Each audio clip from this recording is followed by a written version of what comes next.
Patrice, you mean? Remilia spoke with a gloomy expression. Someone snuck into the Red Devil Hall without us noticing at all and even made contact with Fran? It's not as simple as that. Patrice nodded heavily. The person who came into contact with my dear sister might be the reason why she returned to normal and overcame her weakness as a vampire. Lady Patrice, in Fantasy Village, there are people who can infiltrate Scarlet Devil Mansion without us noticing. Zui frowned. But is there someone who can help the second young mistress return to normal and overcome her weakness as a vampire? Remilia and Patrice went silent. If such a person really exists, Remilia would have gone up to them and even kneeled down to invite them back. Naturally, she wouldn't have let Flandre-chan live a life of darkness for 495 years. There's no point in overthinking it. Patrice looked straight ahead at Flandre-chan, who's still questioning the passers-by. Remy, I think we should ask my dear sister. That's right, young mistress. Zui nodded in agreement. If the second young mistress really came into contact with someone while she was locked up in the basement, we should be able to get some information out of her. Remilia hesitated for a moment before nodding. That's true. After that, Remilia, Lai Yi, Patrice, and Remilia trotted behind Flandre-chan and grabbed her hand. Flan, big sis, what are you doing? Flandre-chan, who was about to ask more questions, turned around in dissatisfaction. Flan said she won't go back until she finds her brother. You, Remy. Patrice stepped forward and called out softly when Remilia was about to spit out another word of anger. Let me do it. Remilia took a deep breath and turned her head away with a displeased expression, silently expressing her agreement. Dear sister. Patrice squatted down and looked at Flandre-chan. Can you tell me who this brother you're talking about is? Didn't Flan say it already? Perhaps because she felt she was being obstructed, Flandre-chan's tone wasn't polite. Brother is brother. Even if you put it that way, we still don't understand. Patrice said patiently. You have to tell us, so we can help you find your brother, right? Flandre-chan's eyes lit up, and she spoke excitedly. Are you all going to help me find my brother? Seeing how happy Flandre-chan was, Remilia muttered in jealousy. Is that brother more important than big sister? Dear sister, you have to tell us what's so special about that brother of yours, so we can help you find him, right? Patrice pondered for a moment. For example, what does your brother look like? My brother? Flandre-chan tilted her head and thought for a moment. My brother has the same eyes as Flan. Same eyes? Remilia and Zai started to recall the existences with wine-red pupils in Fantasy Village. Patrice continued to ask, what else? And Flandre-chan bit on her thumbnail. My brother has the same smell as Flan. Same smell? Remilia and Zui were startled. Patrice was also startled and asked doubtfully, what does that mean? Flandre-chan doesn't understand. Flandre-chan said with a troubled expression, but my brother said he's the same as Flan. The same. Remilia, Bay, and Patrice looked at each other in dismay. Oh, that's right. Flandre-chan exclaimed as if she suddenly remembered something important. My brother said he's the true ancestor of vampires. What did you say? Patrice lost her voice. Zaya's expression froze, and Remilia cried out in agitation. Impossible. The true ancestor of vampires shouldn't be around anymore. What? Flandre-chan got angry. Big sister, do you think I'm lying? That's not it, but that's enough, Remy. Patrice comforted the agitated Remilia and turned to Flandre-chan. Dear sister, why don't you follow us back to Scarlet Devil Mansion? No way. Flandre-chan said stubbornly. Flan wants to find my brother. That's why you need to follow us back to Scarlet Devil Mansion. Patrice said, Dear sister, you should know that I have a lot of books with information about the true ancestor of vampires. Let's go back and do some research to find your brother, right? Flandre-chan hesitated, unsure of what to say. Will you really help me find my brother? Patrice and Dark Knight hurriedly nodded. Only Remilia turned her head away with a gloomy expression. After a while, Flandre-chan nodded unwillingly. All right then. Remilia, Patrice, and Zai let out a sigh of relief.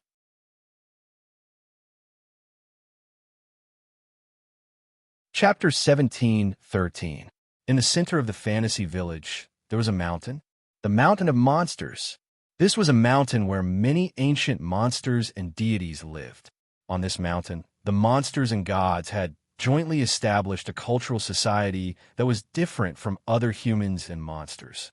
Their unity was very strong. When they encountered outsiders, they would reject and drive them away. And near the foot of the Mountain of Monsters, there was a lake surrounded by thick fog all day long. The Lake of Fog. This was a mysterious lake that could easily attract fairies and monsters, especially in summer. For some reason, fog would only appear during the day. Because the Lake of Fog was surrounded by fog all year round, the vision was not very good. It was easy for people to think that the Lake of Fog was very large. In fact, although the fog made the visibility of the Lake of Fog very low, in terms of area, it would take less than an hour to circle the Lake of Fog. And the Red Devil Mansion was located at the edge of the Lake of Fog. When they arrived near the Lake of Fog, people could easily see that there was a vast manor house here. The Red Devil Mansion, a manor house that was comparable in size to a castle. As the Red Devil Hall was directly transferred from the outside world, the Red Devil Hall was located at the edge of the Lake of Fog. It was abnormally out of place with the nearby scenery. However, the Red Devil Mansion was indeed a very luxurious manor house. From the outside, people could first see a wall that was covered with green vines and branches. In the middle of the wall was an iron gate, and inside the gate was a vast courtyard. At the end of the courtyard was the mansion used for living. The manor house, that was comparable to a castle, was made of red stone bricks. There were not many windows on it. Perhaps it was because the owner of the Red Devil Mansion was a vampire and did not like the sunlight. There were many windowless rooms inside. On the roof of the manor house, there was also a huge clock tower. There was a huge dial on it. It looked luxurious and intimidating. It was a pity that the manor house was so big. At this moment, not only was the door not closed, the door of the manor in the courtyard also exploded with sawdust all over the ground, and there seemed to be no one in the manor. The silence was terrifying. At a certain moment, ripples suddenly appeared in the space right in front of the door of this terrifyingly silent manor house. Then, 3 figures emerged from it and landed on the ground. Wow! Ling Meng and Marissa only felt a blur before their eyes. Not only did their field of vision completely change, even the texture of the ground beneath their feet felt different from the wooden planks of the shrine. This caused the two of them to stumble and nearly fall to the ground. This place is... Marissa cried out in astonishment when she saw the scene before her. Red Devil Hall. You? Princess Ling Meng reacted and looked at Wu Yin in surprise. You actually have the same ability as Violet? You have a big misunderstanding. Wu Yin rolled his eyes. Although Amethyst Gap can achieve the same effect, it's an ability, while mine is pure magic. Magic? It's magic, Wu Yin casually replied. Space magic, the magic that can directly transfer from one space to another. That's it. That's really convenient, Princess Ling Meng exclaimed. It takes at least 10 to 20 minutes to fly from Boli Shrine to Red Devil Hall. You arrived in the blink of an eye. If I could do it too, it wouldn't be so troublesome to go out. Using space magic just to make it convenient to go out? Can you be any lazier? That's true. On the other side, Marissa agreed. If I could do it, I wouldn't have been caught borrowing books from Patrice. Using a space manipulation magic just to avoid being caught while borrowing books? Can you be any more talented? Also, that's called stealing, not borrowing, resisting the urge to ridicule. Wu Yin turned his gaze to the front. Looking at the entrance of Red Devil Hall and the manor house in the courtyard, his face sank. Am I too late? How did Red Devil Hall become like this? Marissa seemed to have noticed something amiss as well. Where's that sleepy door? Where are the people inside? Why do they seem to have disappeared? Ling Ming also saw the wide, open iron gate and the wooden splinters scattered all over the courtyard. The lazy look on her face disappeared in an instant. She turned around and looked at Wu Yin with a serious expression. You know something, right? This was a reasonable guess. After all, not long ago, Wuyan anxiously ran to the shrine to ask Princess Ling Ming about Red Devil Hall's location, and even said things like the situation is getting out of hand. Obviously, Wuyan knew what happened to Red Devil Hall. At the very least, he knew why Red Devil Hall was in such a state. Could it be Remilia's doing? Marissa grabbed her Magus hat with one hand and her broom with the other. Not only was there no worry on her face, she was instead excited. Princess Ling Ming, it's time for us to enter the stage.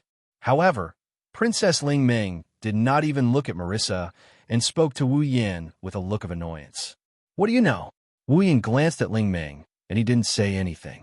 He passed through the gate and entered the Scarlet Devil Mansion. Hey, wait. Seeing Wu Yin walk into Red Devil Hall, Marissa quickly chased after him. Even if you're Princess Ling Ming's husband, I can't let you deal with the situation. Who's my husband? Originally, Princess Ling Ming wanted to sneak away, quietly, but upon hearing Marissa's words, anger appeared on her face, and she chased after him. Marissa, if you continue to speak nonsense, I'll really have to treat you. That's right. Wu Yin nodded and agreed with Princess Ling Ming's words. If I become the husband of this lazy witch, won't my assets be in danger? Assets? Marissa was slightly taken aback. Assets? The laziness in Princess Ling Ming's eyes turned into light. How much assets do you have? I don't know, I didn't count them carefully, Wu Yin replied while walking into Red Devil Hall. However, even if you add up all the money in Fantasy Village, you shouldn't have as much as me, right? All right then, Princess Ling Ming said without hesitation. I'll reluctantly let you be my husband before I spend all your assets. Wu Yan's legs went soft, and he almost fell to the ground. Should I feel that your moral integrity and chastity is valuable, or is it worthless? Moreover, is the validity period limited to spending all my assets? Isn't this nonsense? Princess Ling Ming looked at Wu Yin with disdain. Without money, you still want to be my husband? Wu Yin felt that it was better for him to remain silent. After passing through Red Devil Hall's courtyard, they arrived at Red Devil Hall's manor and entered the interior. A large hall that took up a lot of space was imprinted in everyone's eyes. It was a luxurious hall that seemed to be covered with a red carpet. Around the hall were corridors that led to unknown places. There was a luxurious chandelier on the ceiling and a flight of stairs at the front. At the top of the stairs was a platform with a round table and a tea set. However, there was not a single person in such a luxurious hall. In the middle of the hall, there was a large pool of water. Hey!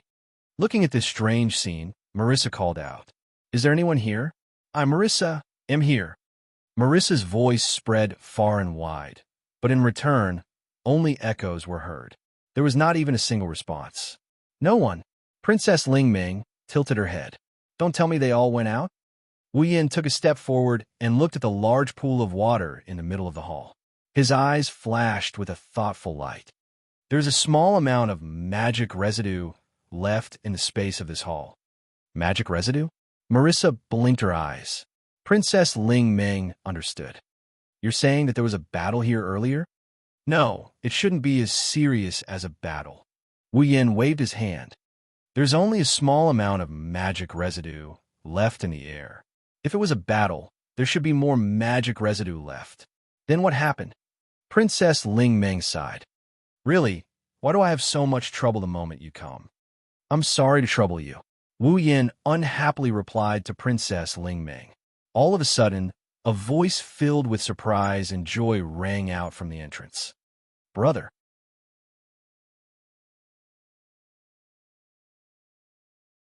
Chapter 17:14. Big Brother. Following this tender and pleasant voice, Wu Yin, Ling Ming, and Marissa turned around and looked towards the door.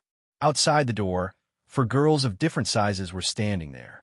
One of them had a ponytail on the left side of her head and a pair of broken wings with crystals hanging from her back.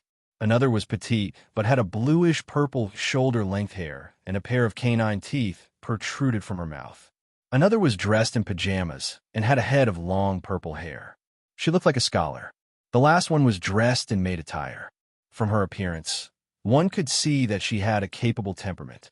for girls of various sizes are standing in front of the entrance of Scarlet Devil Mansion. The one leading the group with a ponytail is looking at Wu Yin with an expression of ecstasy. The other three girls, on the other hand, are looking at Wu Yin in a daze, a stark contrast to the one leading the group. Looking at the little girl who is looking at him with an expression of ecstasy, Wu Yin let out a sigh of relief, and at the same time, he also revealed a relieved smile. "You really made me look for you, Flan." Flandre-chan's ecstatic expression slowly turned into one of grievance, as if she was being bullied. She leaped towards Wu Yin and pounced on him. "Big brother." Wu Yin quickly stepped forward and caught Flandre-chan in his arms. "Oni-chan." Flandre-chan buried her head into Wu Yan's chest, and she started sucking in his scent. She said in an aggrieved manner, "Flan, I finally found you." Wu Yin felt a slight pain in his heart. The two of them were separated for less than 3 hours, but Flandre-chan was already so attached to him. It seems like it was as Wu Yin guessed. She returned to the basement when she entered the fantasy village. Wu Yin could clearly feel Flandre-chan hugging him with an unprecedented strength, as if she was afraid that he would disappear again. With this kind of performance, if it was not unexpected, then she was definitely influenced by the basement. This made Wu Yin feel a little guilty. "I'm sorry, Flan." "Flan!" Wu Yin rubbed Flandre-chan's head, and he whispered into her ears, "Big brother is late. Big brother's a bad guy." Flandre-chan buried her head in Wu Yan's arms. Her voice was full of grievance. "You said you would return to the Scarlet Devil Mansion with Flan, but he ran away alone." "How is it Wu Yin who ran away alone?" The system must have misplaced Wu Yin, Flandre-chan, and Yukari when they entered the fantasy village. However, Wu Yin didn't explain. It was true that he didn't expect Flandre-chan to return to the basement in the first place. Similarly, he didn't rush over in time and could only pat Flandre-chan's head apologetically. "It's all Big Brother's fault. You can punish Big Brother however you want." "Really?" Flandre-chan's pound, of course.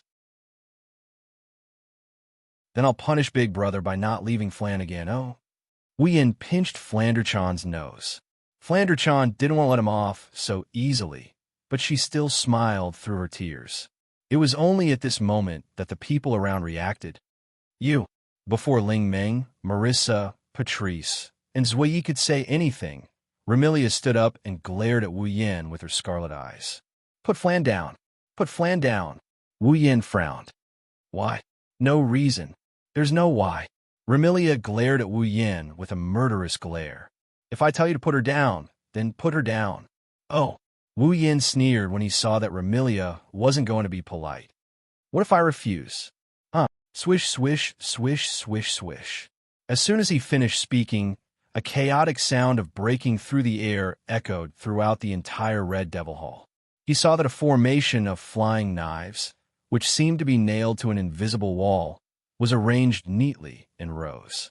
It happened to be a square formation of flying knives with a side length of more than 2 meters.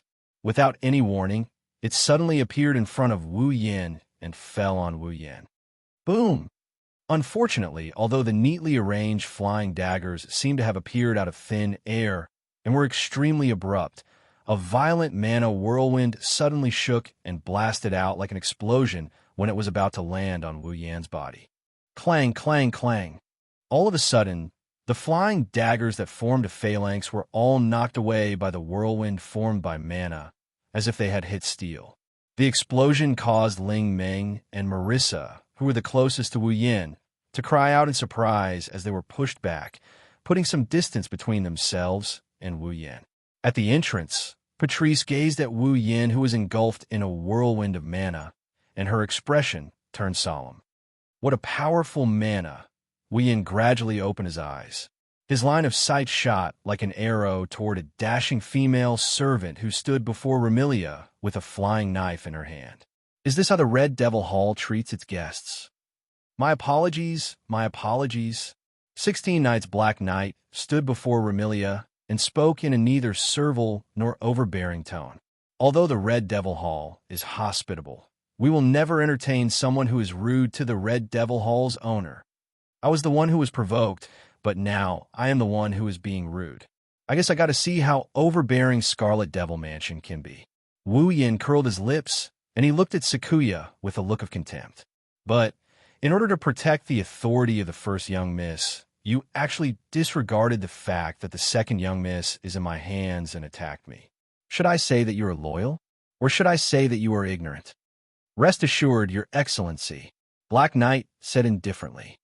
With the second young miss's capabilities, it is impossible for her to be injured by an attack of this degree. Oh? Wu Yin's lips curled up slightly. In other words, as long as you're certain that your attack won't cause any harm, you will attack the first young miss and second young miss? Sakuya raised her head and looked straight at Wu Yin. She didn't say anything else. She probably realized that she couldn't win against Wu Yin, so she just gave up. Such a decisive attitude made Wu Yin have a whole new level of respect for Black Knight. Don't think that this girl is just an ordinary maid just because she is dressed in maid attire. If you really think so, you will die a horrible death. 16 Black Knight. Not only was this girl in charge of all the affairs in the Red Devil Hall, but she was also Remilia's most trusted and capable maid. She also had the ability to control time. Therefore, even Wu Yin didn't notice when the flying daggers appeared just now. He only noticed when they were within a certain range of him. Come to think of it, Sakuya must have used her ability to stop time before throwing her throwing knives. Only when the throwing knives got close to Wu Yin did time return to normal. With such an ability, it was not strange that Wu Yin didn't notice when the flying daggers were thrown. After all, they were thrown when time was still. How could he notice? I'll say it one more time. Remilia fixed her gaze on Wu Yin through Black Knight's back. Put Fran down. Wu Yin smiled at Remilia's words that sounded like a threat and a declaration. His smile was unusually thought-provoking. Don't treat me like you. No matter if Fran is normal or abnormal, crazy or not, destroying things or not, I won't put her down. This time, Remilia's expression changed and became incomparably ugly. Wasn't Wu Yan's words poking at Remilia's sore spot? Of course, it also poked at Remilia's anger. With a flip of her hand, a scarlet spear that was taller than Remilia abruptly appeared in her hand. The tip of the spear resembled a demon's tail. Swish! Remilia brandished the scarlet spear in her hand.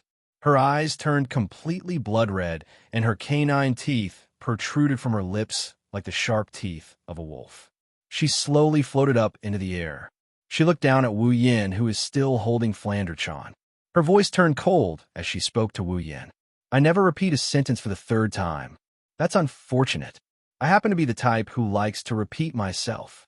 Wu Yin lifted his gaze and gazed at Remilia. So, no matter how many times you repeat yourself, my answer will always be the same. The conversation between the two of them caused the atmosphere of the scene to become tense and tense.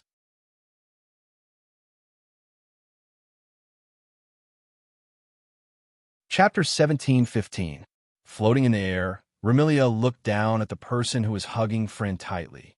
She appeared cold, but she was furious and envious. As Fran's sister, Remilia had hugged Fran before, but Fran had never shown her attachment like she did to that man. It wasn't that Remilia didn't want Fran to be attached to her, but with Fran's unstable mental state, she would only want to find someone to play with. Why would she find someone to rely on? Therefore, Remilia had never been relied on or attached to by Fran. To put it bluntly, as an elder sister, Remilia had never given Fran anything that an elder sister should give. That was why Remilia was so aggressive when she saw how much Fran relied on that man. Of course, this was Remilia's personality. As long as it was someone she didn't know well, she would show her slightly aggressive side. But this time, because of Fran, this slightly aggressive side became extremely aggressive. Wu Yin seemed to have seen through Remilia's thoughts under her cold expression. His gaze landed on the bright red spear in Remilia's hand. That gun was called Gungnir. In Norse mythology, Odin used a godly spear that never missed. As long as this spear was thrown by its owner, it would definitely hit the target. It was similar to the spear of thorns that had the effect of stabbing the heart. Unfortunately, the bright red spear in Remilia's hand wasn't the real Gungnir, and Remilia didn't actually possess the Gungnir. The Gungnir in Remilia's hand was just a skill derived from her ability. At this point, it was necessary to talk about Remilia's ability. As a member of Fantasy Village that was blessed by the gods, and as a member of Fantasy Village where basically everyone was equipped with a special ability, since Fran had such a terrifying ability, as Fran's elder sister. Even if Remilia couldn't compare to Fran, she wasn't too far off. Remilia's ability was the ability to control fate. As for the ability of Gungnir, it was an ability of Gungnir. It was 100% accurate. Remilia, who had the ability to control fate. She could use her own strength to use the 100% accurate fate. Through controlling fate, Remilia was able to recreate the legendary Gungnir in the form of a skill. Therefore, the Gungnir in Remilia's hands wasn't a real Gungnir, but Remilia's Gungnir wasn't a real one. However, it had almost the same ability as Gungnir. If Remilia threw the spear in her hand, if Wuyin has no way of reversing something as non-existent as fate, he might be able to do so. He would definitely be hit. Of course, he would only be hit. After Remilia took out the Gungnir, Fran, who had been silent all this while, lifted her head and glanced at Remilia. Just as she opened her mouth and was about to say something, she was interrupted by a voice beside her. "Let's stop here." Holding the coin, Soul Dream closed her eyes and moved to the middle of the floating Remilia and Wu Yan on the ground. She opened her eyes. "Do you really think I don't exist?" Soul Dream. Remilia's cold voice carried a hint of anger. "Are you going to help him?" "I don't have the time to help anyone fight." Soul Dream glanced at Remilia. "But since you don't follow the rules of Fantasy Village, I have no choice but to stand up." Wu Yin, Remilia, and the rest of the people recalled something when they heard Ling Meng's words. Personal fights are not allowed in Fantasy Village. This was a rule set by Bunny Shrine's Bunny Spirit Dream as the manager of Fantasy Village. In the Fantasy Village, when humans, monsters, and other races fought against each other, Ling Meng had set up a rule to prevent them from using too much strength and causing damage to the Fantasy Village or causing other troubles. The rule of rune cards. The so-called rule of rune cards refers to when two parties are required to duel. They must use their abilities and skills as forms and give their abilities and skills a name. When used during the duel, they are known as rune cards. Before the battle began, both parties had to indicate the number of rune cards they used in the battle. If the opponent deciphered all the rune cards, or if one of the parties was the first to exhaust their strength, it would be considered as the loser. Even if both parties still have stamina left, if one party indicates that they have used up all their rune cards before the duel begins, then the party that uses up all their rune cards will lose. This kind of duel, other than comparing the power of the skills used by both parties, also relied on the magnificence of the moves to compete on the spiritual level. Rather than calling it a duel, it would be better to call it a game. However, this kind of game was recognized by all existences in Fantasy Village. This was because in Fantasy Village, the Bunny Shrine's Bunny Shrine's Bunny Shrine's Bunny Shrine's Bunny Shrine was absolutely invincible. If they were to fight head-on, even if Soul Dream couldn't win against Violet, Violet's Bunny Shrine's Bunny Shrine wouldn't be able to do anything to Soul Dream. However, if the rules of Rune Card were used to determine victory and defeat, the invincible Bunny Shrine's Bunny Shrine would be defeated. Because of this, the rules of Rune Cards were recognized by all existences in Fantasy Village, and no one could go against them. However, from just now, whether it was Black Knight's surprise attack, Wu Yan's counterattack, or Emilia's plan to use the Gungnir, none of them followed the rules of Rune Cards to duel. Thus, as the one who made the rules of Rune Cards, it was natural for Soul Dream to stand out at this time. It was so natural that the aggressive Remilia withered. Soul Dream. Remilia looked at Soul Dream unwillingly. "Can't you make an exception for once? If you're just messing around, I don't have the time to care about you." However, looking at you, it's impossible for you to not get serious. Soul Dream pouted impatiently. "Unless you can guarantee that your messing around won't affect the surroundings and won't cause any destruction. In that case, I can't be bothered." Instantly, Remilia's aura dissipated as if it had been dealt a blow. "Won't affect the surroundings? won't cause any destruction? It wasn't that Remilia couldn't do it. However, would an attack that wouldn't cause any destruction be able to achieve the goal of teaching that man a lesson? Obviously, that was impossible. It would be better for them to duel using rune cards. I'll say this first. From start to finish, I didn't intend to cause any destruction to the surroundings. Wu Yin spoke indifferently. You're the one who provoked him. Remilia looked at Wu Yin with a murderous look. You despicable bastard. Ling Ming grabbed Wu Yan's collar, and for the first time, she screamed at the top of her lungs. You've already caused me a lot of trouble today. Don't cause me any more trouble, all right? I know. Wu Yin hurriedly spoke. I just want to say a few words to that lowly vampire. Is that all right? Lowly vampire? Remilia's eyebrows twitched. Her murderous aura filled the air once more. Kill. I'll definitely kill you. You want to fight? I want to accompany you today. Wu Yin sneered. His words caused Remilia to lose her composure. Today, Fran will be by my side. What did you say? Remilia cried out. I said, I'll take care of Fran today. Wu Yin snapped. If you want to see Fran, then come to the shrine. Hey, why is it a shrine? Wu Yin grabbed Ling Ming before she could finish her sentence. Well then, goodbye. Leaving those words behind, Wu Yin and Ling Ming melted into the space and disappeared. Hey, Black White, who had been gloating on the side, suddenly flipped out. Don't forget about me. Black White picked up her broom and flew out of the Scarlet Devil Mansion's window without looking back. Phew! Fran was taken away. Remilia stared blankly at the direction Wu Yin, Fran, and Soul Dream disappeared.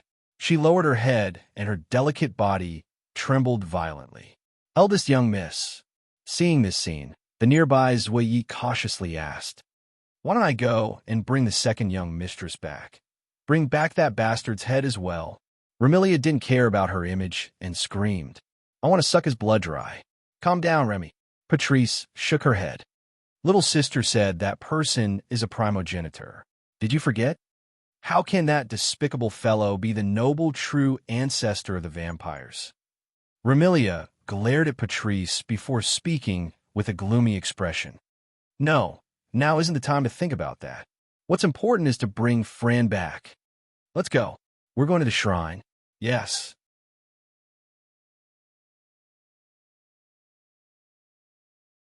Chapter 17:16. Fantasy Village Boli Shrine. Because they had left in a hurry, and because they had used space teleportation, the gate of the shrine that Marissa had pushed open was still open, as if someone had come in to steal something. Don't think that there aren't any thieves in Fantasy Village. A certain rat who is black and white, but isn't perverted, and whether or not he has lesbian tendencies is still unknown, is this so-called thief. It was a pity that the Bori shrine didn't even have incense money. The owner of the shrine was still a living treasure who was on the verge of despair because of an empty money box. Even if there were thieves in the Fantasy Village, no thief would choose to come here. Except for Marissa. Whoosh! Gusts of cold wind blew from the bottom of the stairs at the front of Boli Shrine. It whistled across the empty space in front of the shrine and rolled into the shrine. Buzz! Not long after, there was a violent tremor in the air within the shrine. A spatial ripple appeared like a mirage, and then a man and two women emerged from the spatial ripple. Among them, the slightly older girl fell on her buttocks, causing her to cry out in pain. You are a family friend, sitting on the ground. Soul Dream rubbed her small buttocks and glared at Wu Yin. Her lungs were about to explode from anger. You broke my money box and caused me to burn my tongue. You drenched me all over and even caused me to be misunderstood by Marissa. You brought me to the Red Devil Mansion without my consent and made me clean up your mess. Now, you casually brought me back and threw me on the ground. You're deliberately looking for trouble, aren't you? This is a big misunderstanding. Wu Yin raised his eyebrows at Soul Dream while hugging Fran. Breaking your cash box was purely an accident. I only drenched you because you scalded your tongue, but you were misunderstood by Marissa to have fallen down on your own. I brought you to Scarlet Devil Mansion because I expected Remilia to flip out. Now that I brought you back, I didn't mean to throw you on the ground. You're still denying it. Princess Ling Ming really wanted to use her imperial coins to beat this jinx to death. But after a while, she was stunned. You said that you knew Remilio would flip out. Is that why you brought me there? Well, I guess you can say that. He hugged Fran tightly. Wu Yin sat down and sighed helplessly as he helped Fran tidy up her messy hair. That Remilia is a complete siscon. With that lowly vampire's temper, it's only a matter of time before she explodes because of me visiting her and acting so intimately with Fran. Siscon? Fran, who was in Wu Yan's embrace, asked innocently. What's a siscon? Siscon is a creature that commands respect and fear at the same time. Wu Yan pinched Fran's nose. Those who really like their younger sisters are siscons. He likes his sister very, very much. Elder sister. Does my sister like Fran a lot? Fran bit her thumb and said angrily. Then she's definitely not a siscon. Oh? Wu Yin asked in amusement. Why? Because my sister doesn't really like Fran a lot. Fran said unhappily. That's why she's not a siscon. Silly girl. Wu Yin didn't know whether to laugh or cry. Your sister didn't say she didn't really like you. How do you know she doesn't? If she really likes Fran a lot, she wouldn't have locked Fran in the basement. Fran threw a tantrum. That's why my sister must hate Fran a lot. You can't put it that way. Wu Yin stroked Fran's cheek and sighed. There's a saying that goes concern leads to confusion. Perhaps, back then, your elder sister was too concerned about you, so she lost her sense of propriety and locked you in the basement. That's not for sure. Is that so? Fran looked at Wu Yin uneasily. Then will my brother lock Fran in the basement because he really likes Fran a lot? If my brother really did lock Fran in the basement one day, I'm sure he'll stay in the basement with Fran. Wu Yin smiled gently. Will Fran still be afraid if that happens? With my brother? Fran was stunned for a moment before she smiled. Fran won't be afraid if I'm with my brother. Looking at Fran's cute smile, Wu Yan's mood lightened up. Ling Ming, on the other hand, was a bit surprised. I didn't expect you to speak up for Amelia after she provoked you. It's not a good thing. Wu Yin shrugged. I'm just telling the truth. It doesn't matter if it's the truth or nonsense. Anyway, don't give me any more trouble. Princess Ling Ming looked at Wu Yin with disgust. What was supposed to be a leisurely day has turned into a mess because of you. Today, I've used up all my activities for the next 2 to 3 years. How do you expect me to find an excuse to spend the next 2 to 3 years leisurely? I don't know if you're joking or not, but if you are, I won't complain. Wu Yan's mouth twitched. You've used up all your activities for the next 2 to 3 years in one day. You've been very inactive for the past 2 to 3 years. How many days do you plan to be active for? None of your business. Princess Ling Ming snorted and turned to look at Fran, who was rubbing her eyes sleepily. Is it okay for you to bring her out? Princess Ling Ming knew that Fran's mental state had always been unstable. Even if Princess Ling Ming didn't reject Fran, she was still worried that Fran would cause trouble. She really didn't want to do so many troublesome things. Don't worry about that. Wu Yin lowered his voice when he saw Fran's eyelids starting to close. He adjusted Fran in his arms and gently patted her back as if he was coaxing her to sleep. Fran's illness has been cured. She won't have any problems in the future. Is that so? Fran bit her finger and fell into a deep sleep. Ling Ming glared at Wu Yin when she saw Fran biting her finger. Then why did you bring her to the shrine and have Remilia come here to take her away? What's going on? Can't help it. This girl isn't in a state where she can be ignored. Wu Yin smiled bitterly. I'll let her stay by my side for now. I'll bring her back to the Scarlet Devil Mansion when she's emotionally stable. I have some things I need to tell Remilia. Seriously, this is your first day in Fantasy Village. Why do you always cause trouble? Princess Ling Ming looked at Wu Yin as if he was a troublemaker. She couldn't stop complaining. Marissa is already a headache. Now, there's another one. Mama, don't make it sound so bad. Wu Yin chuckled. After all, we still have to spend some time together. Princess Ling Ming's eyelids twitched. She had a bad feeling. What do you mean by that? It's simple. Wu Yin looked straight at Princess Ling Ming. I want to stay the night. Stay the night? Princess Ling Ming was stunned. Her face was filled with disbelief. You can't be thinking of... That's right. Wu Yin nodded. I want to stay in the shrine for the time being. No way. Ling Ming did not even want to think about it, and firmly rejected. Don't even think about it. Hey, aren't you a witch? Wu Yin was speechless. It's fine if you don't care about an outsider who doesn't have a place to stay. But it shouldn't be hard for you to give her a place to sleep, right? I don't want to let a super troublemaker stay in the shrine. I won't be able to live a peaceful life if that happens. Princess Ling Ming made a decision. No matter what, there's no room for discussion.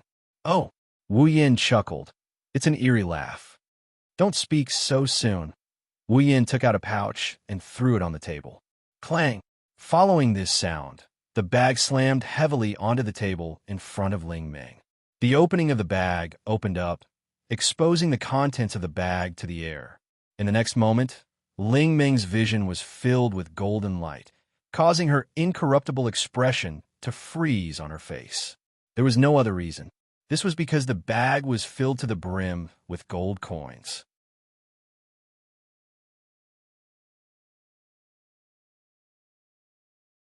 Chapter 1717.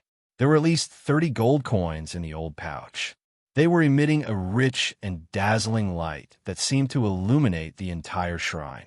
Princess Ling Ming's eyes were glued to them, unable to move away. If Princess Ling Ming's eyes turned into 2 yin signs, it would be an interesting scene. Gold coins. Princess Ling Ming struggled to speak as she looked at the bag of gold coins on the table. These gold coins should be enough to sustain the shrine for half a year, right? And these gold coins are enough to sustain the shrine for half a year. Now, you just need to say the word, and they'll all be yours. Wu Yin reminded Princess Ling Ming. How about it? Can you promise me to live in the shrine?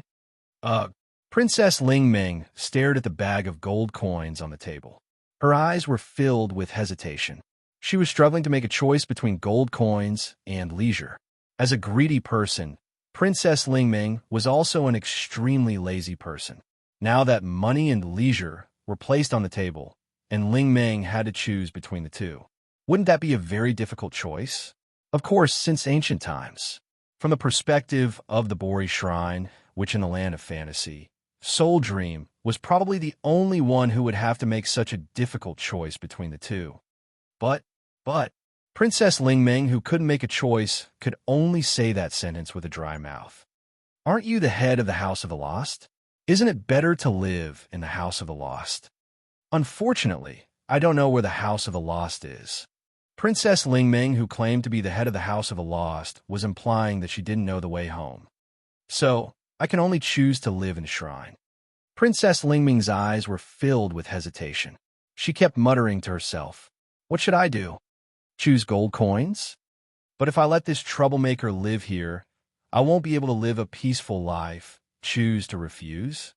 Then I'll have to take the risk of offending Yukari and fight with this troublesome person. That seems to be very troublesome. Hearing Ling Ming's mumbling, Wu Yan's mouth twitched. Feelings. If this girl chose to refuse, he would even fight with him for the sake of gold coins. Wasn't that daylight robbery? As expected, someone who could mix with Marissa, who was good at borrowing things, also had the potential to become a great thief. No, they were bandits after a series of difficult choices. Princess Ling Ming suddenly exhaled. He tapped his palm as if he had suddenly realized something. I think it's more reliable for you to be my husband. This way, I can accept your gold coins. I can even chase you out. Wu Yan's hand trembled, and he almost threw Fran, who was sleeping in his arms, out. His face twisted. I don't mind you selling your chastity for gold coins, but you let someone else be your husband, and you want to kick him out? Because it's too troublesome to have another husband, Princess Ling Ming said righteously. Anyway, there are many couples living separately in the human world. We just need to imitate them. Imitate your sister. Wu Yin couldn't help but want to slap the table. Just let me live here. Will it kill you to have some integrity? Integrity? Princess Ling Ming said with disdain. That kind of thing is too troublesome. I understand now. Your laziness is no longer a disease, but a realm. In order to not destroy his worldview, Wu Yin decisively chose to force her to abdicate. Now, you only have two choices. You can choose the gold coins, and I'll live there, or you can choose to refuse. I can also go to the human realm. I believe that no one will refuse to provide a place for me to find a rich man. Ugh. Princess Ling Ming's delicate body trembled and trembled again. If you actually use money to force a girl to do something she doesn't want to do. How shameful. I just want to live in a shrine. I don't want to push you down. Wu Yin said weakly. Are you willing or not? Can't you just say it? Fine. Princess Ling Ming's face was resolute. Now that things have come to this, I can only... You want to rob me? Wu Yin said coldly. They'll kindly remind you that I won't feel bad, even if I throw these gold coins into the gutter. If you want to take them for free, I don't mind giving them to you. But if you do, you'll offend a rich man like me. You won't have many chances to get rich in the future. Princess Ling Ming, who had just decided to choose between gold coins and leisure, was petrified on the spot. You really want to rob me? Seeing Princess Ling Ming frozen on the spot, Wu Yan's face was full of conflict. Then, he revealed a ruthless expression. Are you going to let me live here or not? If you don't, I'll go to the human world. The human world? Princess Ling Ming seemed to have just woken up. She waved her hand at Wu Yin in a daze. Go, just leave the gold coins behind. I beg you. Can you give me a definite answer? Wu Yin forced a smile. If this goes on, I'm afraid I won't be able to resist burying you, sigh.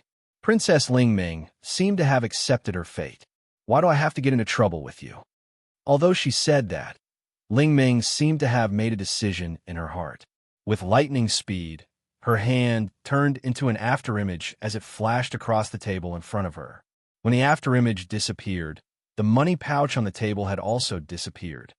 There's no place for you in the shrine. Princess Ling Ming gave a ruthless answer after taking the money. If you want to stay here, then go to the warehouse and move your old stuff. You can sleep on the floor. Listen carefully. Princess Ling Ming stood up and leaned forward. She put her face in front of Wu Yin with a serious expression. Don't cause any more trouble for me. If you do, I'll treat you like a monster and treat you. Well, don't worry, Wu Yin said straightforwardly. I won't cause any trouble. At least, I won't take the initiative to cause trouble. It's just that. Wu Yin turned to look at the entrance of a shrine and shrugged. If trouble comes knocking on my door, then I can't do anything about it. Princess Ling Ming couldn't help but be startled. She followed Wu Yan's gaze and looked at the entrance. Then, the corners of her eyes began to twitch. There were two figures standing at the entrance of the shrine. One was a silver-haired girl holding a parasol and wearing a maid's outfit. The other was a petite girl wearing a gothic lowly outfit and standing under the parasol. Her face was filled with anger. Of course, they were Remilia and Ziyi. As for Patrice, because of Fran, she didn't get to exercise for a long time. Now, she's lying in the Scarlet Devil Mansion, unable to walk anymore. Finally, I found you. Remilia's anger was reflected in her eyes, her voice, and her expression. When she saw Flan sucking on her finger and sleeping soundly in Wu Yan's arms, her anger only got stronger. You actually dared to kidnap my sister. You've got guts. Don't blame me for reminding you. Wu Yan didn't even look at Remilia. He picked up a cup of tea from the table and casually took a sip. Firstly, Fran willingly followed me. I didn't kidnap her. Secondly, Fran is also my sister. Even if I took her away, you have no right to say anything. Remilia widened her eyes. Then, a strong killing intent burst out from her eyes. You said I have no right to say anything? What? Do you have a problem with that? Wu Yan calmly looked at Remilia with a cold smile. To me, you who didn't give Fran a good life indeed have no right to say anything to me. Remilia's delicate body trembled violently, and the killing intent in her eyes dissipated. Her pretty face seemed to have lost all color, becoming a little pale. Let me give you a piece of advice. Don't go overboard with your words.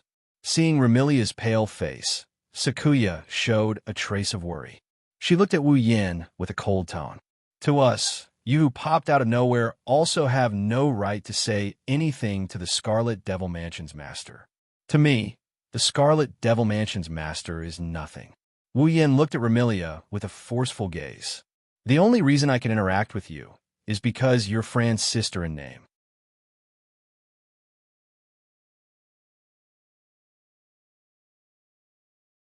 Chapter 17:18. The only reason I can interact with you is because you're still Fran's sister in name. Following the spread of these words, the atmosphere of the entire place changed from the initial aggressive to heavy. That in-name statement was like a sharp arrow that pierced deeply into Remilia's heart, causing her pretty face to turn pale once again. It also stabbed Xianxia's weak spot, causing him to be furious and speechless. Wu Yan, although it was said ruthlessly, everyone present, except for Ling Ming, Remilia, and Zai Yi, understood that this nominal statement was, to put it bluntly, true. Remilia doted on her sister very much, and Fran was indeed Remilia's biological sister. No matter what, it couldn't be considered as just in name. However, just as Wu Yan said before, Remilia didn't give Fran a good day at all. She even gave Fran a very traumatic life. But that couldn't be considered Remilia's fault. The main problem was still Fran's problem. For a person who could go crazy at any time and want to kill everyone around her, even if that person was the person closest to her and the person she loved the most, who could think of a way to solve the problem without hurting her. If this person could be easily suppressed, then it wasn't impossible. The key was, to a certain extent, this person had an existence that surpassed everyone around her. And Fran was such an existence. Her mental state was abnormal, and she was extremely dangerous. She also had enormous power that no one could suppress. Other than locking Fran in the basement, was there any other way? Of course there was a way. After all, the thing that Fantasy Village didn't lack the most was those strange things. This was something that could be called a miracle. Unfortunately, Remilia couldn't be considered a native of Fantasy Village. In fact, when she first came to Fantasy Village, Remilia had the idea of ruling the entire Fantasy Village, becoming enemies with all the monsters in Fantasy Village. And at that time, Fran was already in a mentally unstable state. Remilia, she could only choose the stupidest but most efficient way to isolate Fran, who was like a bomb. As a result, when facing Fran, Remilia was definitely not on the side of reason. You're an outsider. You don't understand Miss at all. Xianxia said coldly, as if he was standing up for Remilia. Miss cares more about second Miss than anyone else. That's something an outsider like you can't understand at all. You still want to be stubborn? Don't you understand that you're in the wrong from the beginning? Wu Yan responded to Xianxia's words with a somewhat pitiful look. Indeed, I might really not understand, Miss, because I'm an outsider. Then, as Fran's closest people, let me ask you, do you understand Fran? Remilia and Xianxia were stunned at the same time. Understand Fran? Perhaps this was something that Remilia and Zai Yi had not considered until now. The reason was very simple. It was because Fran's mental state was very unstable and crazy. Why would anyone want to understand a crazy person? Perhaps Remilia and Zai Yi were more concerned about how to solve Fran's problem than how to understand Fran, right? That was why Remilia and Xianxia were stunned and didn't react for a long time. You only know that Fran's mental state is unstable and she often causes trouble, and it's very serious. But please use your noble brain to think. Why would Fran cause trouble? Why would she want someone to play with her? Wu Yan looked straight at Remilia. Isn't it because Fran doesn't want to be alone at all? But what can we do? Remilia opened her mouth, unwilling to give up. Given Fran's mental state, even if someone plays with her, she doesn't know how to control herself. In the end, Fran will destroy everything by her side, whether it's a person or an object. Then let me ask you, Wu Yan's eyes carried a calmness that made Remilia's heart palpitate. Did Fran ever hit you hard when she was making trouble for you? Attacked, Remilia was slightly taken aback. It was only at this moment that Remilia realized that no matter how crazy Fran was in the past, no matter how unstable her mental state was, she would ignore her elder sister's words once she got into a fight. However, she had never been so crazy as to attack her. Great master of the Scarlet Fiend Dojo, you should have taken it for granted that Fran never attacked you. right? Wu Yan's voice turned into a sharp needle that pierced Remilia's heart. It is indeed a matter of course, because no matter how crazy Fran is, she still remembers that you are her sister and that she can attack you. This. Remilia was at a loss. You think that you had no choice but to lock Fran in the basement, and that it was for her own good, but you never tried to understand Fran. Wu Yan seemed to have lost interest in Remilia and looked away. Of course, it never occurred to you that Furan, who had been shouting "come and play," was doing so because she was too lonely. You never considered the ways that could make Furan happy, either. If you tried to understand Fran and figure out her thoughts, you would have thought of this. Wu Yan sighed. Since Fran has been causing trouble because no one is playing with her and Fran likes you from the bottom of her heart, she won't attack you no matter how crazy she is. Then, as long as you take some time out of your day to accompany Fran in the basement, won't the problem be solved? This sentence was like a thunderbolt that hit Remilia hard. Remilia's expression changed drastically, and she was stunned. As long as you take some time out of your day to accompany Fran, Fran won't feel lonely. If she doesn't feel lonely, she won't look for someone to play with her. If she doesn't need someone to play with her, Fran won't cause trouble. Wu Yan glanced at Remilia. However, you kept saying that you were doing it for Fran's own good, but you locked her in the basement and left her sister, who is not even as smart as a 10-year-old child, all alone in the basement. She was getting crazier and crazier. Isn't it because you've never considered things from Fran's point of view and never tried to understand Fran's proof? Remilia's mouth opened and closed as if she wanted to defend herself, but she couldn't find the words to say. She could only stare blankly at Fran, who was sleeping peacefully in Wu Yan's arms. She couldn't say a complete sentence.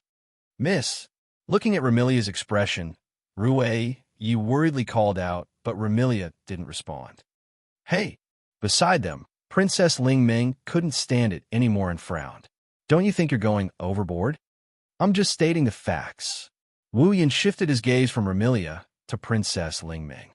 I'm not denying that Remilia really cares about Fran, but it's a fact that she didn't try to help Fran. It's also a fact that Fran has been causing trouble and has a dark life. Wu Yan ignored Ling Ming. He closed his eyes and softly muttered this sentence. Fran's past is dark and painful. That's why Fran has the right to be happy in the future. If you can't give Fran happiness, then I advise you to give up on her. Give up on Fran. These simple words caused Remilia to raise her head abruptly. I will never give up on Fran. When she said that, all the emotions in her heart turned into determination, because this was the only thing Remilia would never give in to. Even if Remilia gave Fran a painful life, she was still Fran's elder sister. That's not something you can decide. Wu Yan snorted and stood up to look at Remilia. Tomorrow, I will bring Fran to the Scarlet Devil Mansion. At that time, let me see if you have the right to keep Fran by your side. After saying that, Wu Yan walked past Remilia and walked out of the shrine. Remilia didn't move from the start to the end, but her back revealed a sense of desolation. Princess Ling Ming and Rue, you could only watch this scene silently for a long time.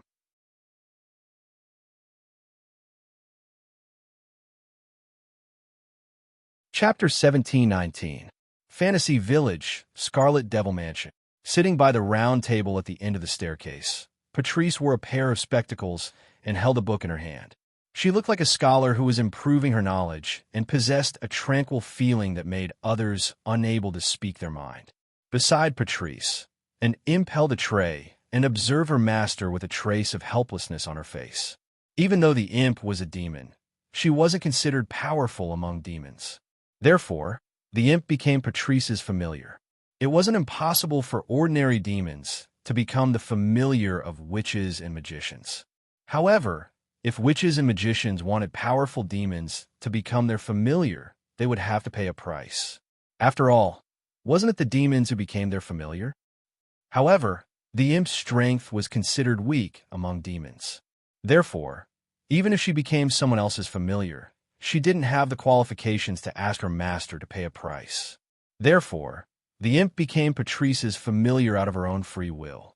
It was also because the imp was willing to become Patrice's familiar and respected her master from the bottom of her heart. Therefore, the imp noticed a detail that others couldn't. Even though Patrice seemed to be engrossed in her studies, Kieran could not help but sigh. But now Patrice definitely didn't read a single word in the book. Speaking of which, Patrice, who had always stayed in the Scarlet Devil Mansion's underground library, was reading in the main hall. This proved that her true purpose wasn't to read.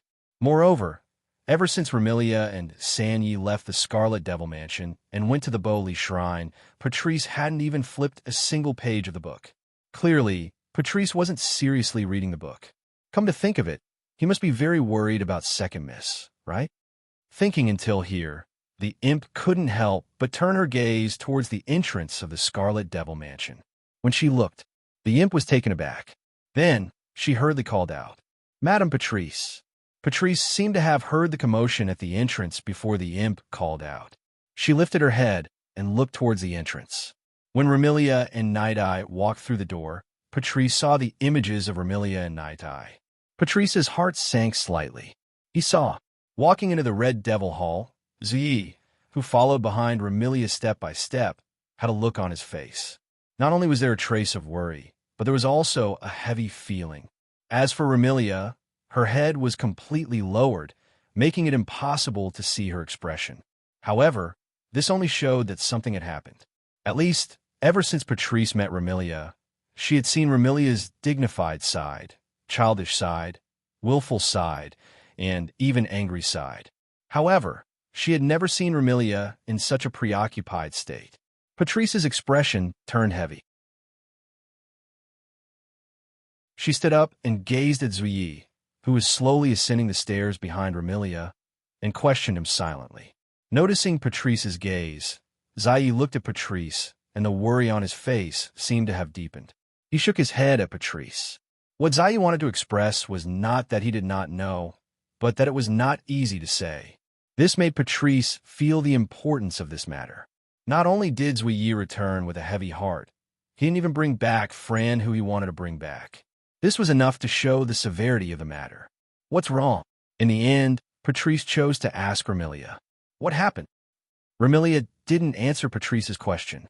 Instead, she sat at the head of the table and lifted her head, revealing a helpless expression that Patrice had never seen before.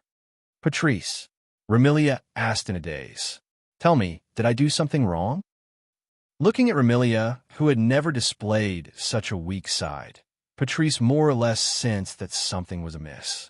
She asked in a probing tone, "Are you referring to little sister's matter?" He said that I never tried to understand Fran and never gave her happiness. Remilia's expression became more and more confused and helpless. In the end, she even showed a trace of depression. Also, he wanted me to give up on Fran. Hearing till here, Patrice gradually connected the dots and understood the gist of the matter. Remilia had always felt guilty about what happened to Fran. Even though she didn't think that she was the one who caused Fran to become insane, she still hated the fact that she was the one who locked Fran up in the basement. Therefore, Patrice guessed that the person who took Fran away must have exposed Remilia's guilt towards Fran. Otherwise, Patrice found it hard to imagine that Remilia would show such a weak side to anyone other than Fran, the little sister she cared about the most. One must know that when she was defeated in the battle to conquer Fantasy Village, Remilia didn't show such a weak side even when she didn't realize her dream of becoming the ruler of Fantasy Village. "I don't know what that person said to you." After deliberating over her words, Patrice spoke indifferently. "But, Remilia, no matter what you did, your concern for Fran is something no one can deny. I'm certain of this." Remilia's expression didn't turn for the better, and she even bitterly smiled. "That man also said he didn't deny my concern for Fran, but he felt that I couldn't give her happiness." "Did that person say that?" Patrice knitted her brows as though she was surprised that Wu Yin would say something like that. Her expression tensed up. "That's true, but in the past, there was no other way. My dear sister was mentally unstable, but it's different now." "Different?" Remilia's spirit jolted as though she had found a life-saving straw. She stood up from her chair and placed her hand on the table as she leaned towards Patrice. How is it different? I think you're confused because of your concern, Remilia. Patrice shook her head with a smile. Before, little sister was in that state, and you couldn't give her happiness. But now, little sister seems to have returned to normal, right? Remilia stared blankly for a moment before her scarlet eyes lit up. That's right. Just because I couldn't give Fran happiness in the past doesn't mean I can in the future, right? Now that Fran had returned to normal, he didn't need to worry about Fran losing control anymore. He could live with Fran without any worries. Then, couldn't he just give Fran the happiness that he couldn't give her in the past? Like a blow to the head, Remilia's heart that had been immersed in guilt towards Fran all this time suddenly brightened up. The haze that had been shrouding her heart was also swept away. Phew! Remilia let out a long sigh, and her expression returned to her usual confident and arrogant self. Her voice also carried a hint of pressure. Thank you, Patrice. Lady Patrice. Ye seemed to be very happy that Remilia had returned to her original state and looked at Patrice gratefully. It seems like all of you are fine. Patrice felt relieved and asked, Then, what about little sister? At the shrine, Remilia's tone became displeased at this point. She should be with that fellow right now. What? Patrice said in astonishment. Oh, you all couldn't take little sister back from him? No, no. Remilia replied unhappily. Moreover, if we really fought back then, I wouldn't have a say in Fran's matter anymore. Patrice revealed a puzzled expression and turned to look at Zuyi. That, Kuei smiled helplessly. He said that he will bring Second Miss to Scarlet Devil Mansion tomorrow and decide if he wants to return Second Mississippi. I see. Patrice nodded. Understood. I will be there tomorrow as well. Kuei let out a sigh of relief. With a knowledgeable Patrice, he would have the confidence to negotiate with the other party tomorrow. After all, Xianxia had personally experienced the extent of the other party's eloquence.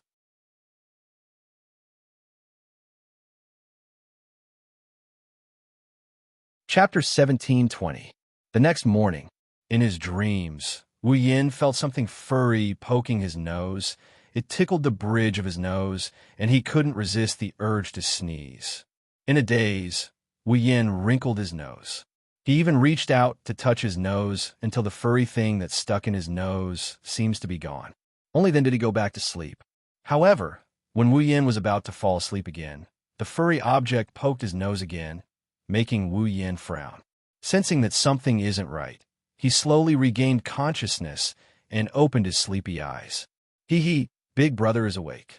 Hearing this tender voice, the last bit of his drowsiness dissipated and his mind cleared up completely.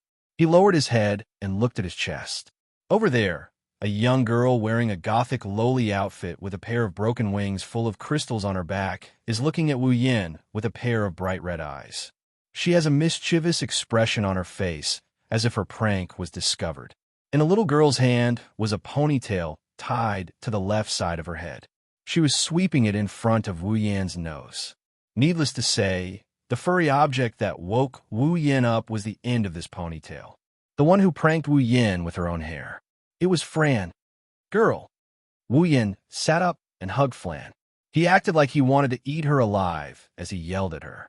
Do you know the punishment for disturbing Big Brother's sleep? Wow, Big Brother is angry. Fran immediately cooperated with him and pretended to be pitiful and trembling. Fran knows she was wrong.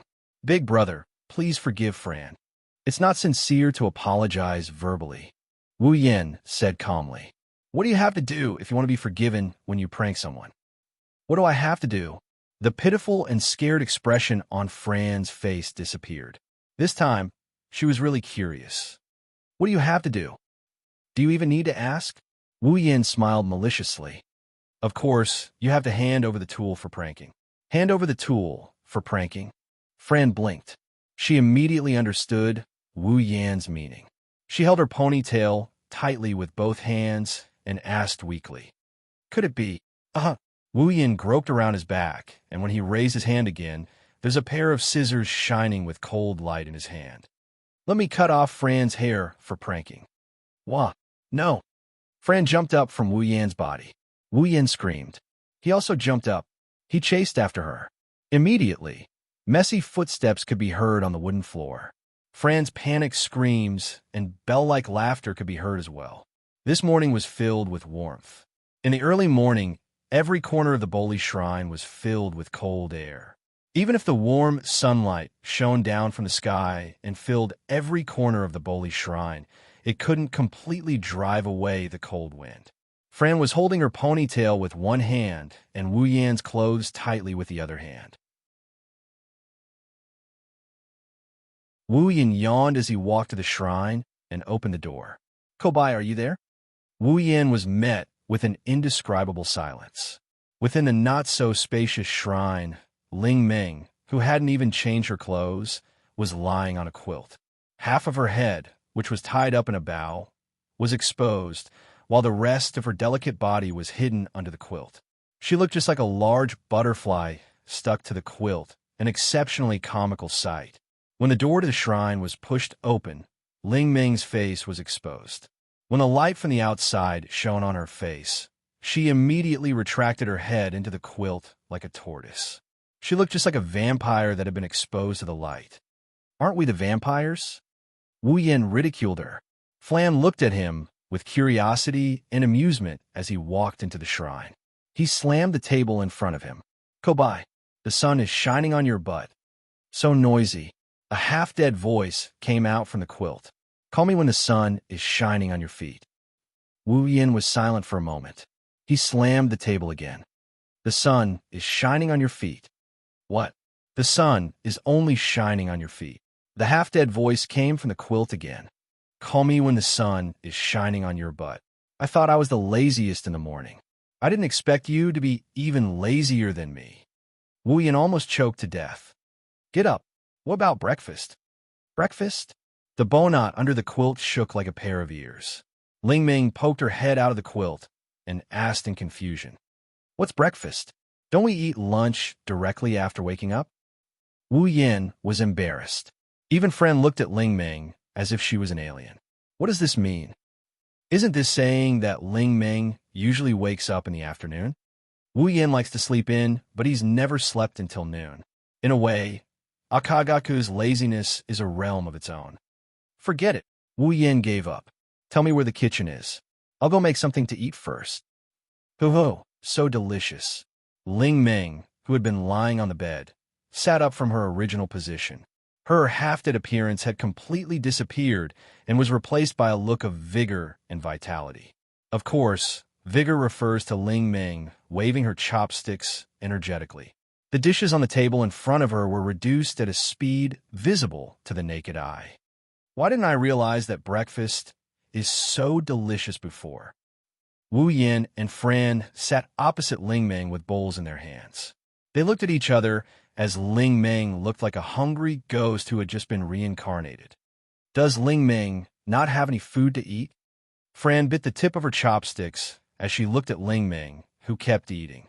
Her eyes were filled with sympathy. So pitiful.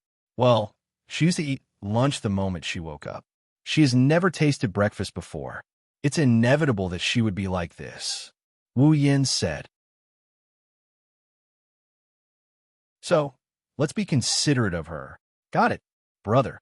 After choosing to ignore Ling Ming, Wu Yan and Fran began to eat their breakfast in silence.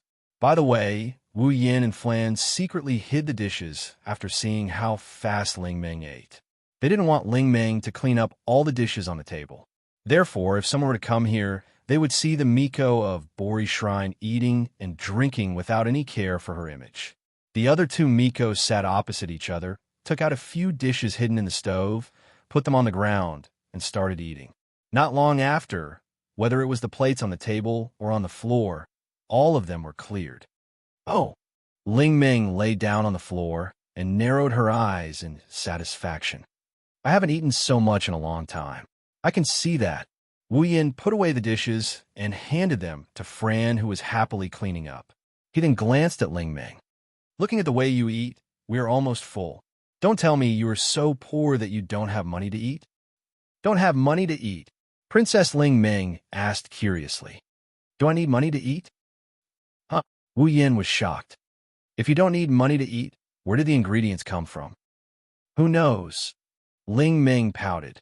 Every time the inventory runs out, the ingredients will appear out of nowhere. Appear out of nowhere. Wu Yin was stunned for a moment before he understood.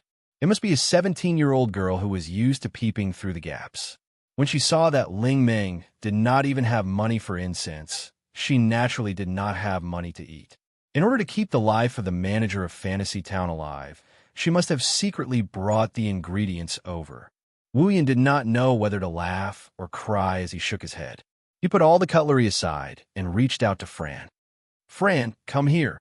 What is it?" Fran asked, but she was already in Wu Yan's arms. "Are you going out?" "Yes.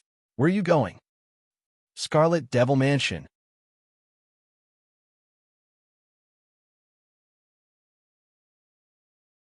Chapter 1721. Fantasy Village, Red Devil Mansion.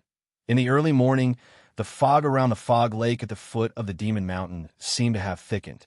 The Red Devil Mansion, which was right next to the fog lake, was shrouded in a layer of white fog. It looked somewhat illusory. The cold wind howled in the space, taking away the fog that filled the surroundings. It also brought back the new fog from the Lake of Fog, causing the surroundings of the Red Devil Hall to be hazy. Coupled with the fact that the Red Devil Hall did not fit in with its surroundings, people could not help but think of it as a mirage. Buzz, at a certain moment, in front of the Red Devil Mansion, a space near the fog lake quietly distorted. The air vibrated, dispersing all the fog in the surroundings. Like boiling water, it was neither intense nor slow, gradually forming circles of ripples. In the spatial ripples that others could not see, two figures, one big and one small, appeared out of thin air and appeared in this space.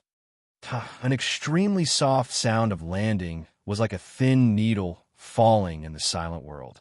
Although the sound was extremely soft, it echoed clearly in the surroundings. Holding Fran, Wu Yin raised his head and looked at the somewhat illusory, huge building in front of him. He sighed in his heart. It's called the Red Devil Mansion, but it looks like it's more like a ghost castle than a devil's mansion. There was nothing he could do about it. Under the fog of the fog lake, the Red Devil Mansion, which already had an evil atmosphere, became completely gloomy. He couldn't help but worry that if he walked in, when the fog dissipated, he would also disappear from the world along with the building. It was not an exaggeration to say that the Red Devil Mansion was a haunted house. On the other side, Fran, who was hugging Wu Yan's neck, looked a little unhappy. "Do we really have to go back to the Red Devil Mansion?" Fran did not reject the Red Devil Mansion as much as she did her basement. However, it was not easy for her to be with Wu Yan. Fran thought that she could play around in the fantasy village with Wu Yan. Who knew? After only a day, Wu Yan was going to send her back. How could Fran not be unhappy?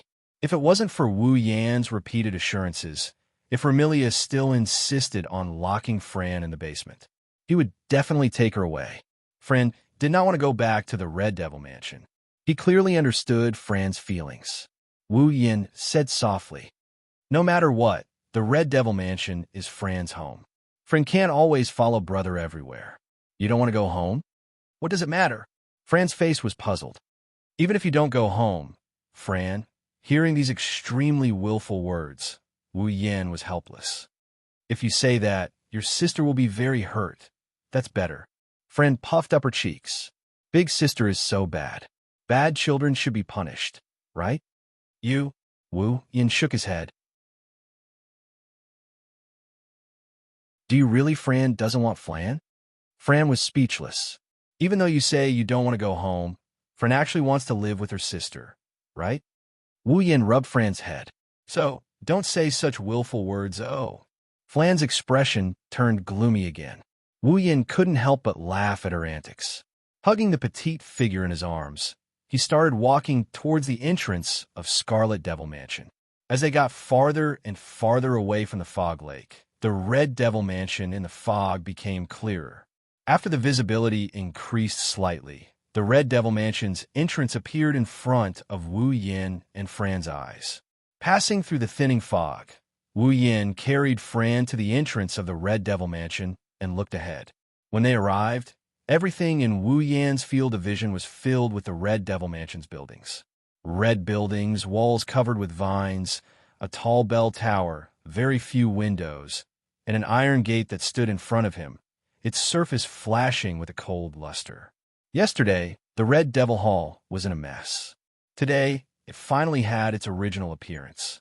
Mysterious, strange, heavy, the castle-like building was exuding such an atmosphere at this moment. Without lamenting for too long, Wu Yin reached out to push the door in front of him. Stop! However, just as Wu Yin was about to touch the door of the Red Devil Mansion, a delicate shout rang out from inside the Red Devil Mansion. Immediately after, a figure jumped out from the wall of the Red Devil Mansion and exposed itself to the pouring sunlight. It somersaulted in the air and fell heavily. And below the place where the figure fell, Wu Yin was standing there with Fran in his arms. If he didn't dodge, then, without a doubt, he would have an intimate contact with the figure falling from above. Immediately, Wu Yin took a few steps back. Bang! Wu Yin, who was retreating, fell heavily on the ground with a muffled sound and arrived in front of Wu Yin.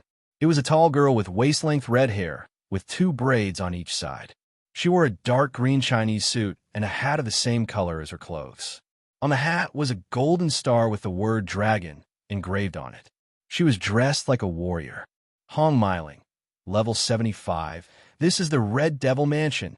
The girl named Hong Miling took a stance and looked in front of her with a serious expression. Outsiders are not allowed to enter. As soon as she finished speaking, Hong Miling was stunned. Looking at Fran in Wu Yan's arms, a look of surprise appeared on her face. Second miss. Miling. Fran happily raised her little hand. Miling, I'm back. Second miss. Hong Miling immediately jumped in front of Wu Yan with tears streaming down her face. She grabbed Fran's hand and shook it up and down. You're finally back. Seeing Hong Miling and Fran holding hands, one with tears streaming down her face and the other with smiles on her face, Wu Yan smiled faintly. This young girl, named Hong Miling, who was dressed like a Chinese female martial artist, was in charge of guarding the door of the Red Devil Mansion. It could be said that she was the person with the lowest status in the Red Devil Mansion. She might not even be comparable to an ordinary fairy maid. Although her status was lower, Hong Miling was still a rather important existence in the Red Devil Mansion. After all, excluding Remilia, Patrice, and Black Knight, Hong Miling was the strongest existence in the Red Devil Mansion. Her level was also only below the 3 people in front of her. It was because of this existence that Remilia made her the gatekeeper of the Red Devil Mansion and put her in charge of the mansion's first line of defense. However, this line of defense was usually a little lazy, causing a certain black and white bandit to frequently sneak into the mansion and steal books from Patrice's library. It was this gatekeeper who had the best relationship with Fran in the entire Red Devil Mansion. Hong Miling was the only one in the entire mansion who didn't fear Fran's strength and dared to secretly play with her. Therefore, no matter how depressed Fran was, she couldn't help but say, "I'm back," when she saw Hong Miling. The moment Hong Miling saw Fran, she wasn't worried that Fran would lose control of herself at all. Instead, she excitedly walked up to her. Wu! Hong Miling suddenly burst into tears, scaring Wu Yin and Fran. Miling. Fran quickly reached out and touched Hong Miling's head. What's wrong? Second miss. Why did you suddenly run away yesterday? Hong Miling complained with tears in her eyes. Miss Kuai has been blaming me for not keeping an eye on you and docking my salary for the next 10 years. Whoosh! Just as Hong Miling's complaining voice fell, a cold light flashed out from inside the door and fiercely stabbed into the center of Hong Miling's hat, giving everyone a fright once again. That's because you didn't do your job. Along with such a voice, a tall figure suddenly appeared at the door without the slightest warning. China, you dare to snitch to second miss? Miss Luyi. Looking at the figure that appeared at the door, Hong Miling revealed a timid expression, but she still weakly spoke. My name is Hong Miling, not China. It was a pity that Hong Miling's weak objection was beautifully ignored by Kuai. Welcome to the Red Devil Mansion. Like a proper servant, Kuai was respectful and neither servile nor overbearing. She bowed slightly to Wu Yin with an etiquette that no one could find fault with. "Young miss has been waiting for a long time. Please follow me."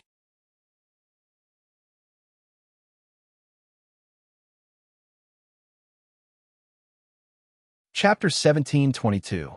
Under the lead of Ziyi, and under Hong Miling's aggrieved and pitiful eyes, Wu Yin carried Fran and walked into the territory of the Red Devil Mansion.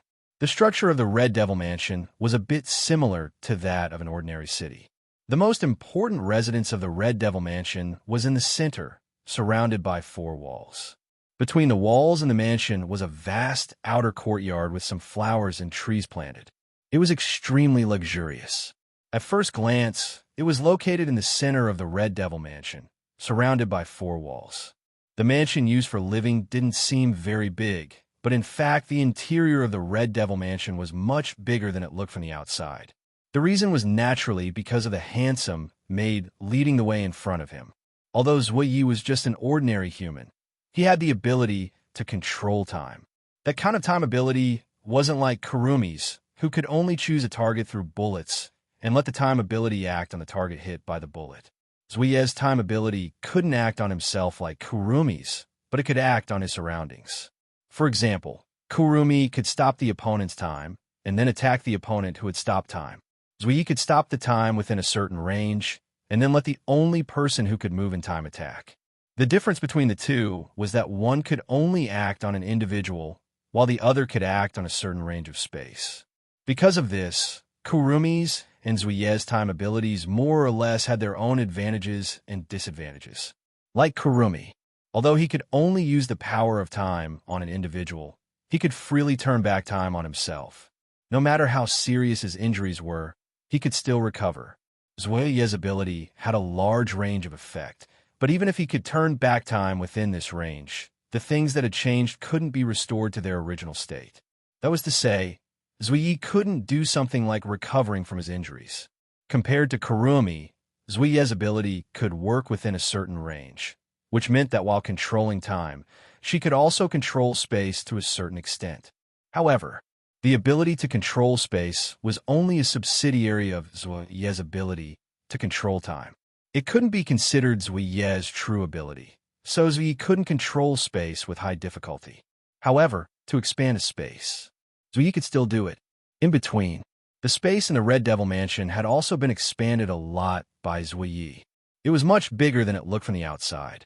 Just in the hall alone, Wu Yin walked quite a distance before arriving at the front of a flight of stairs. "Welcome to the Red Devil Mansion."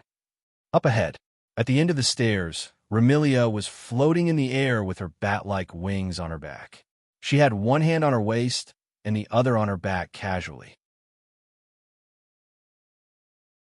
Her scarlet eyes looked down at Wu Yin, who was standing at the bottom of the stairs. Her face was brimming with confidence, pride, and a noble smile. He looked just like a real aristocrat. At this moment, Remilia no longer had that blank and helpless expression she had when facing Wu Yin in the shrine yesterday.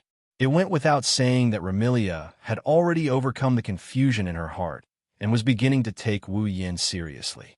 This Remilia was the real Remilia. Seeing Remilia like this, Xiao Yi, who was standing at the edge of the stairs, was full of pride. Even Fran couldn't help but feel happy for such an elder sister.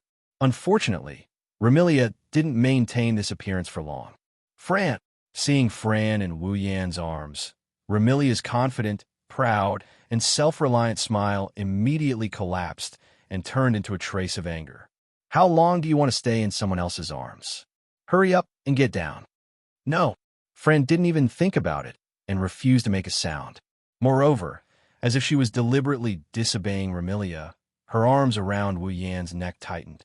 "Fran wants Big Brother to hug her. You've been hugging her since yesterday. Haven't you hugged her enough?" The more she said, the angrier Remilia became. "No matter what, get down first." "No way. Fran likes to hug Big Brother.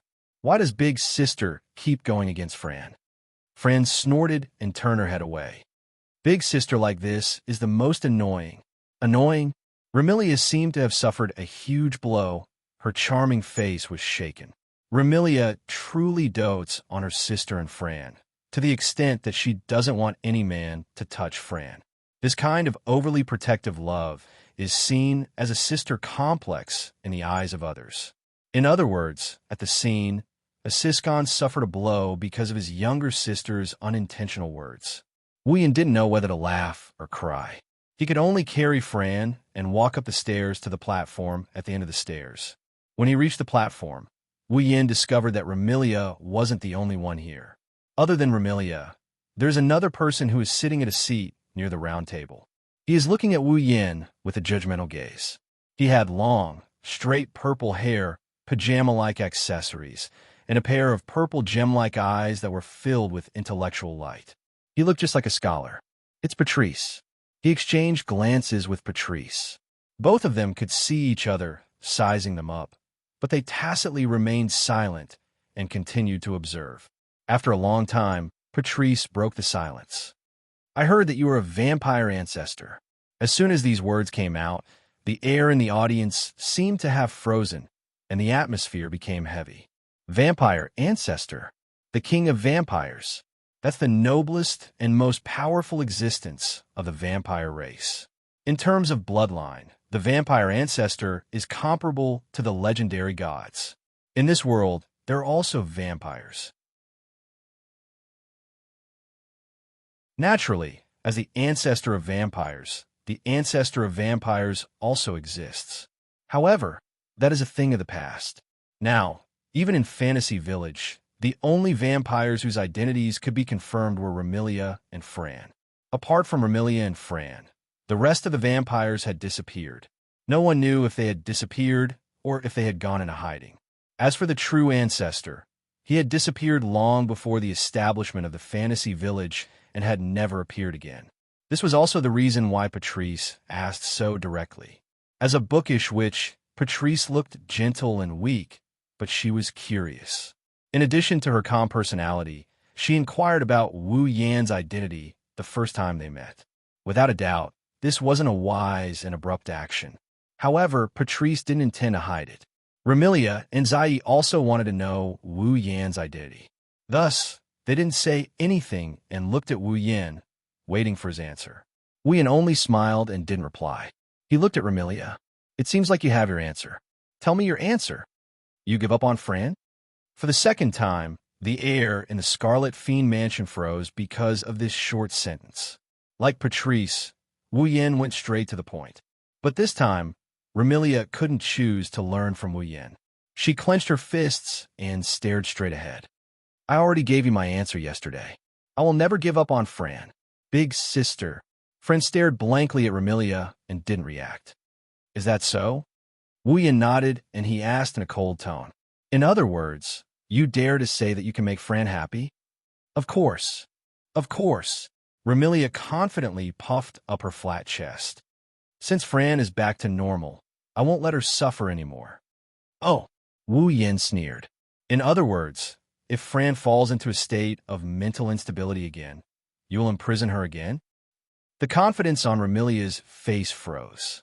Patrice hurriedly stood up. She wanted to say something, but Wu Yan didn't give her the chance to speak. He turned around and walked down the stairs. Seeing this, Ramilia, Patchouli, and Xianxia tensed up at the same time. Is he really going to take Fran away? While Ramilia and the other two were having wild thoughts, Wu Yan said as he walked down the stairs. Follow me. Ramilia, Patrice, and Zai were startled. They looked at each other and followed. To be continued.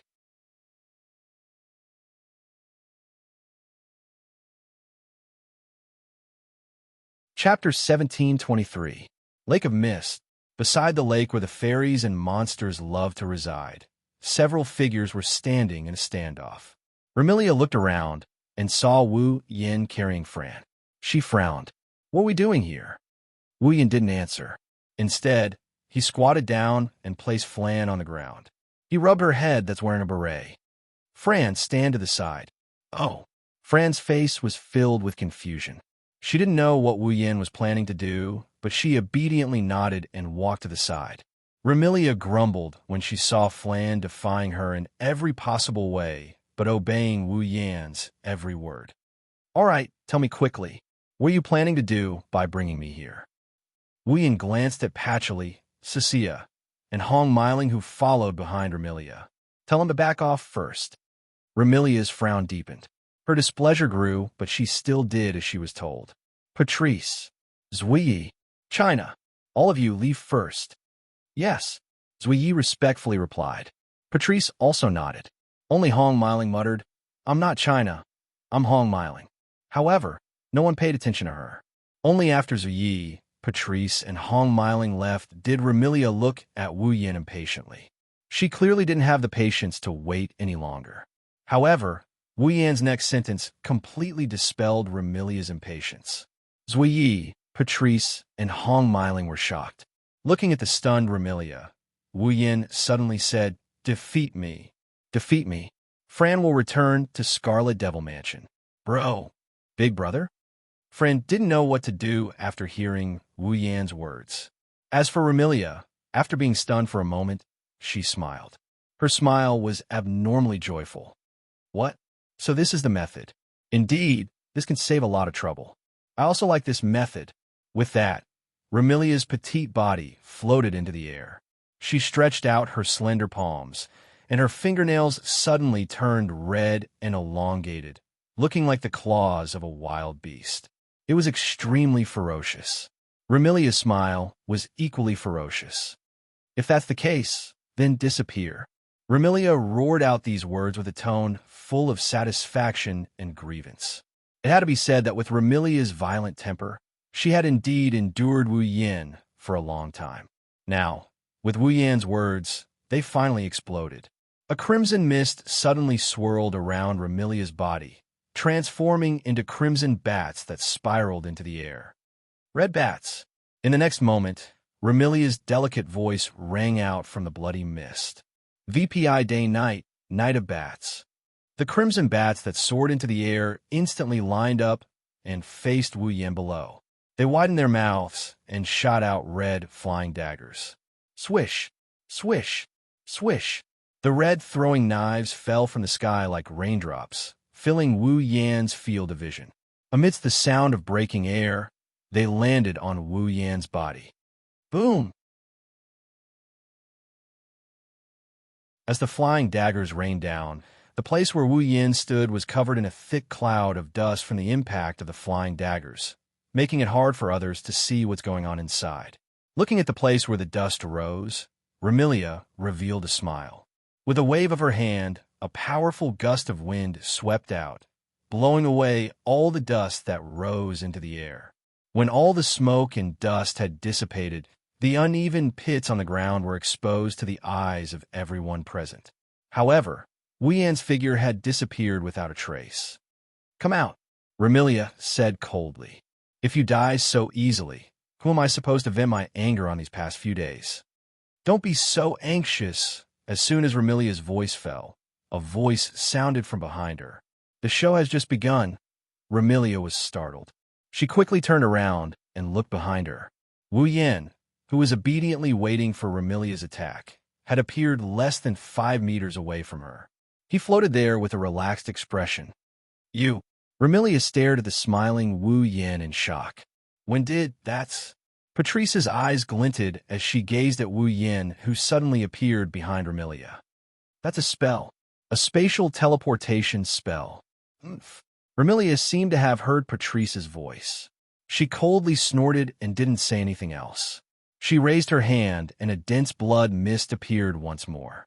But this time, Wu Yin had disappeared before Remilia could attack. When he reappeared, he was behind Remilia. You're too slow. As soon as she finished speaking, a tremendous amount of mana soared into the sky from Remilia's back, transforming into the purest of shockwaves that spread out. Boom! The powerful impact smashed into Remilia's body, causing her petite body to fly backwards with a muffled groan. She flew backwards for over 100 meters before coming to a stop and stabilizing herself. Young mistress, Remy, Bu Yi and Patrice couldn't help but step forward. Big sister, Fran revealed a worried expression. Damn it! Remilia's pretty face was filled with anger. She glared at Wu Yin with bloodshot eyes. Her body started glowing with a dark red light. Remilia's cataclysmic killing formation. The dark red halo covering Remilia suddenly burst apart, turning into countless red beams that shot out in all directions. Swish, swish, swish. Amidst the whistling sounds in the air, the crimson beams of light were like meteors, cutting through the space like blooming fireworks, shooting at the surroundings in all directions. Wu Yin curled his lips in disdain when he saw such a magnificent and earth-shattering amount of light shooting towards him. But it's a pity that the power is scattered into so many light beams, and the might of each light beam is much weaker. At most, it can only threaten a low-level or mid-level 8th stage being. Wu Yin said something only he could hear. He raised his hand, and pure mana surged out of his hand. It turned into a circle of light that rippled outwards. When the crimson beam of light landed on the solidified mana halo, it didn't make any sound, nor did it stop abruptly without any warning. Upon closer inspection, one would discover that the surface of the light beams was covered in a layer of faint radiance. It was the advanced magic technique from the Nimble Maiden Won't Get Hurt world, telekinesis. Remilia bit her lip when she saw her rune card was blocked so easily.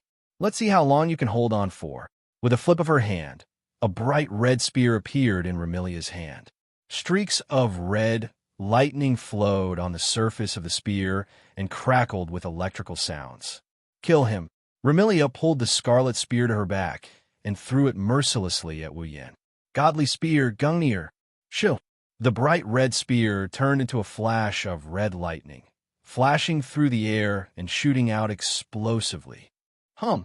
Wherever the spear passed, the air vibrated violently and space trembled.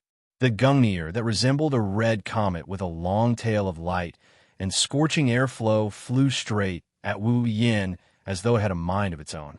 At this moment, Wu Yin began to take Remilia's attack seriously. However, he didn't do anything to the Gungnir. The Gungnir was a godly gun that never missed a single shot. No matter what he did to the Gungnir, he wouldn't be able to avoid the fate of being hit. Therefore, dodging was foolish and meeting force with force was unnecessary. The only thing he could do was to block. That was why Wu Yin only did one thing. He extended his hand toward the red lightning bolt that was shooting at him.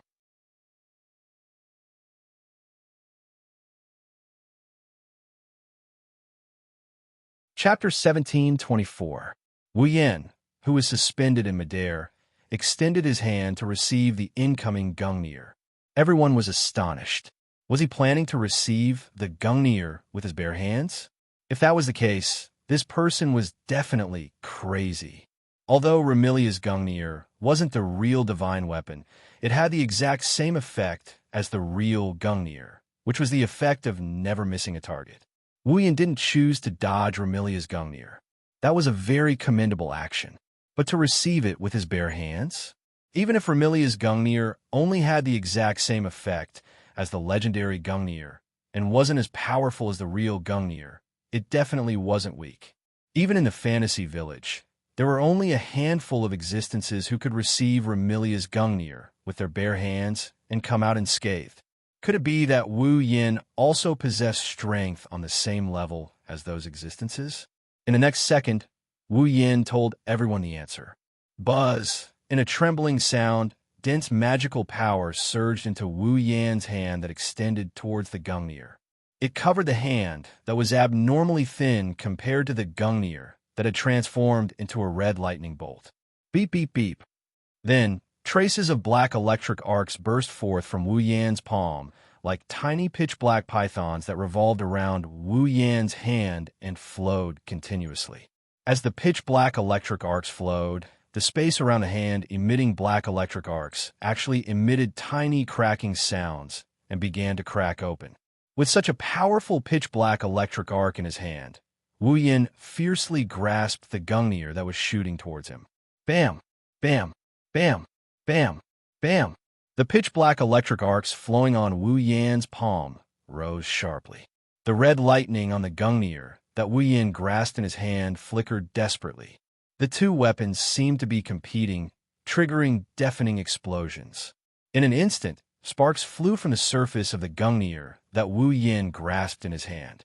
The electric currents collided with each other and turned into small explosions. Around the gungnir, a strong gust of wind was stirred up. Until a certain moment, Wu Yin lifted his head and a cold glint flashed in his eyes. "Break!" Wu Yin shouted and clenched his hand that was flickering with pitch-black electric arcs. Bang! The red lightning on the surface of Remilia's gungnir dimmed. Then, the gungnir exploded into red dots that filled the sky. What? Remilia sucked in a mouthful of cold air. Xiaoye's charming face was filled with astonishment. He actually managed to block the First Lady's gungnir with his bare hands? Those pitch-black electric arcs. Patrice stared at the pitch-black electric arcs flickering on Wu Yan's palm and revealed a grave expression. Dangerous. Extremely dangerous. Fran, who was standing far away from the crowd, looked at the two people fighting in the sky. Her wine-red eyes kept fluctuating, and no one knew what she was thinking. What's wrong? Is it over? While everyone was astonished by Wu Yan's strength, Wu Yan let out a disappointed sigh. Since that's the case, it's my turn to attack. Hearing this, Remilia's heart frantically rang with warning signs, causing her expression to change and her movements to become sluggish. Following the warning signs in her heart, she decisively chose to retreat. Buzz! At the same time, a fiery red vortex spun above her head and gushed out a vast amount of magical power. I shall follow the rules of Fantasy Town and give you a gorgeous rune card. As soon as he finished speaking, the fiery red whirlpool above him trembled violently. Then, a hand that was 10 meters long and completely red like a giant's arm reached out from the fiery red whirlpool. The 5 fingers of the hand spread apart, making cracking sounds that even the space couldn't bear the weight of the hand. Giant strike, reverse Titan's hand. The fiery red arm flipped over and stirred up a violent airflow. Remilia's expression changed abruptly. It was as though an enormous mountain had crashed down from the sky. Boom! Remilia couldn't dodge in time. With a muffled sound, her petite body exploded like a peanut that had been hit by a hammer, exploding into a bloody mist that filled the sky. Young Mistress, Remy. Looking at this scene, Patrice, Zuyi, and Hong Meiling turned pale instantly. Even Fran was dumbfounded. Remilia is dead? As this thought arose in their minds, a feeble laughter echoed in the surroundings. If only it were that easy. As if responding to the content of this sentence, red bats suddenly appeared out of thin air in the sky.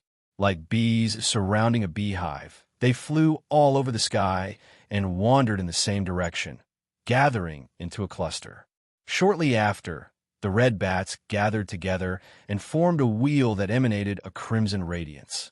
Amidst the crimson radiance, the red bats fused together. When the crimson radiance dissipated, Remilia once again appeared before everyone's eyes. But looking at the reappearance of Remilia, not only did Patrice, Zuyi, and Hong Meiling's expressions not look better, but they also revealed traces of anxiety. Not only was Remilia's complexion incomparably pale, but she was also panting heavily. Her noble Gothic lowly costume had also become tattered, and she looked extremely miserable. "Is this your regenerative ability?" Wu Yin exclaimed as he gazed at Remilia, who looked extremely miserable but wasn't injured at all. From a vampire's point of view, this regenerative ability isn't something that ordinary vampires can compare to. Not bad. Remilia didn't seem happy at all after hearing Wu Yan's praise. Instead, her expression turned ugly. Who exactly are you? Why haven't I heard anything about someone with this level of strength in Fantasy Country? I don't mind telling you. But first, let's deal with Fran's problem. Wu Yin curled his lips. If you can't defeat me, you won't be able to snatch Fran back. Stop joking around. Remilia clenched her fists and glared at Wu Yin. I won't give up on Fran. I won't lose to you. Haven't you realized? Wu Yin revealed a smile that made Remilia's heart skip a beat. I've always been going easy on you. The crimson radiance in Remilia's eyes intensified. What do you mean by that? What I mean is that I have a way to defeat you in an instant, but I haven't used it. Wu Yin lifted his head and scanned the surroundings. For example, what do you think I'll find if I blow away the mist coming from the lake of fog? Blow away the mist? Remilia tilted her head to the side in confusion. On the surface, Patrice seemed to have thought of something. Her expression changed, and she yelled at Remilia. Remilia, don't let him blow away the mist. Once he does, sunlight will shine in, and you'll be dead. Remilia finally realized what was going on. It wasn't night, it was daytime. Since you don't want to admit defeat, Wu Yin raised his hand in front of Remilia's fearful expression. Then, have a taste of sunlight that you've never experienced in your entire life. A whirlwind of mana surged out from Wu Yan's hand. It turned into a raging storm. Remilia couldn't help but despair. Once the mist dissipated and sunlight shone in, even if Remilia didn't die, her vitality would be greatly damaged, and she would lose without a fight. Just as Remilia was about to give it a try, the surrounding space suddenly changed color. Wait to continue.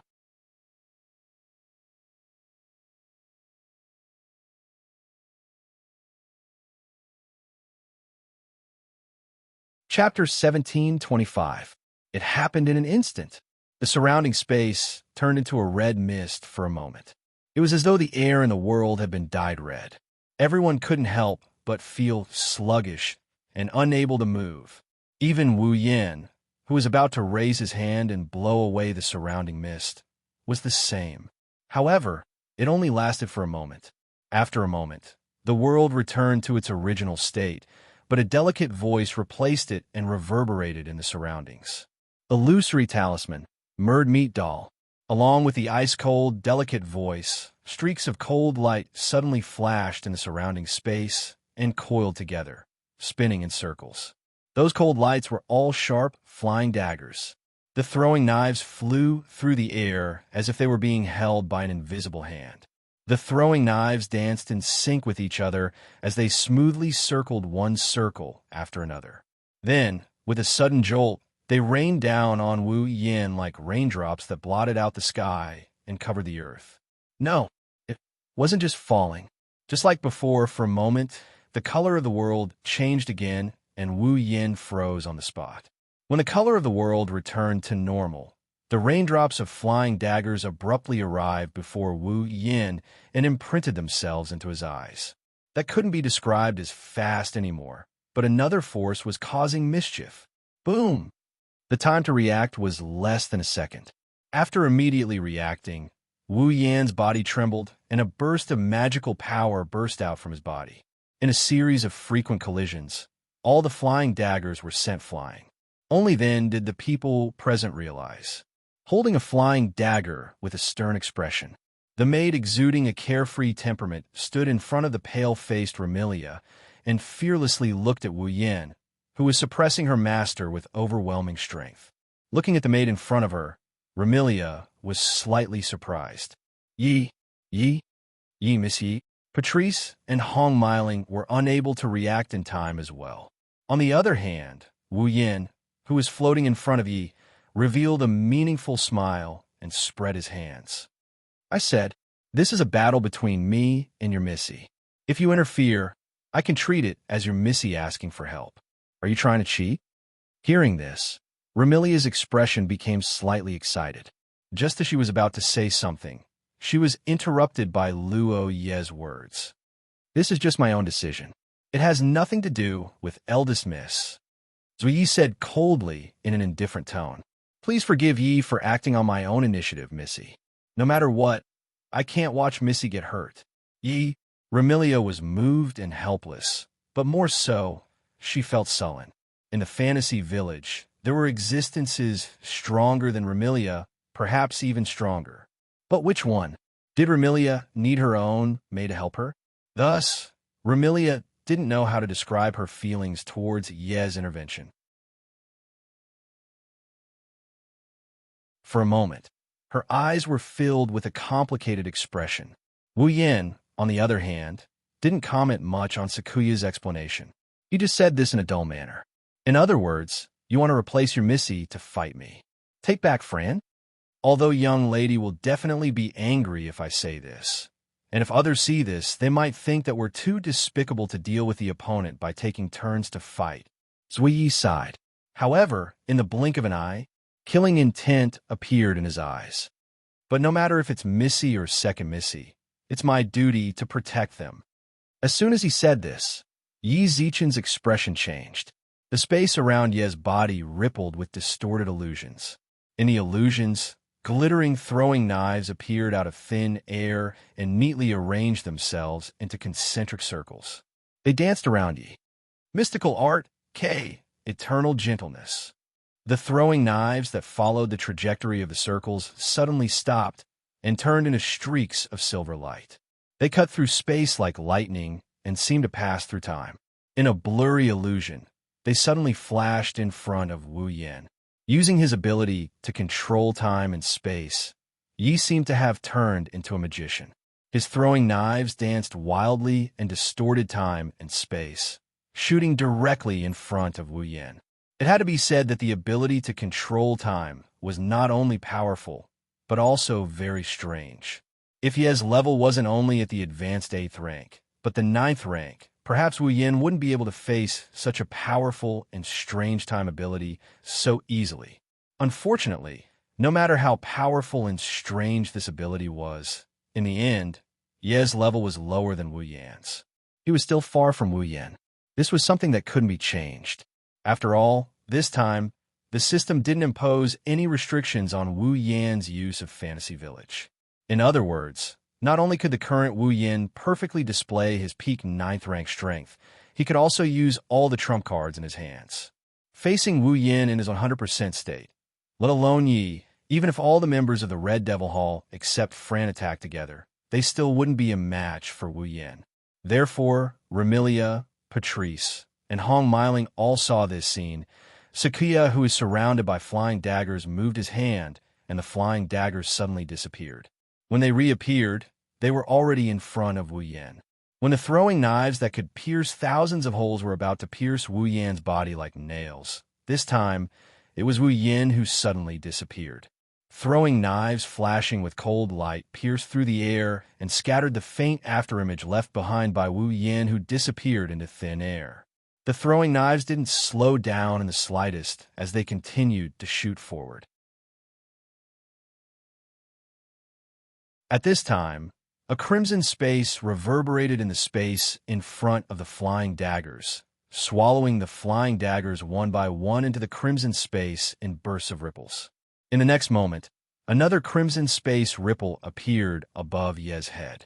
Feeling the abnormality above her head, Yi suddenly raised her head and saw the crimson space ripple. Her charming face turned cold, and her slender hands suddenly spread open. Illusion, K, Moon God's Bell. With just a movement, a voice, and a few words, brand new flying daggers appeared around Zui Yi without any movement. They suddenly soared into the sky, pierced through the space, and shot out. Almost at the same time, in the crimson space above Black Knight's head, the flying daggers that had just been swallowed by the space rippled and shot out as well. In this second, the whole world seemed to be filled with flying daggers. In less than 1,000th of a second, the two teams of flying daggers collided head-on with each other, accompanied by air-piercing sounds. Clang, clang, clang, clang. The densely packed, flying daggers suddenly seemed to be targeting each other. They collided one-on-one without giving way to each other. Amidst the sounds of metal colliding, they all bounced off each other. Smack! Just as the throwing knives collided fiercely, the space behind Zui Yi twisted and spat out a figure. The figure extended a hand and placed it on Zui Yi's shoulder with a clear sound that sounded as if it was transmitted directly into Zui Yi's mind. Ye's delicate body trembled violently, and her expression sank. She gritted her teeth, and circles of strange, invisible waves flickered abruptly. Time stopped. Ye's world. Heaven and earth turned into a world of dead silence wherever the strange, invisible waves passed by. The air seemed to carry weight, and the space seemed to carry color. The wind stopped blowing, and the flowers and trees stopped swaying. Remilia, Patrice, Hong Miling, and the others seemed to have frozen as well. Their movements and expressions were all frozen. Everything came to a standstill in this world of absolute stillness. Only Yi could move. However, at this moment, Zui only did one thing. Her pupils shrunk to the size of a needle tip. In this absolutely still world, a white flame slowly burned in front of Zui. In Zui's silver eyes, it slowly grew bigger and bigger.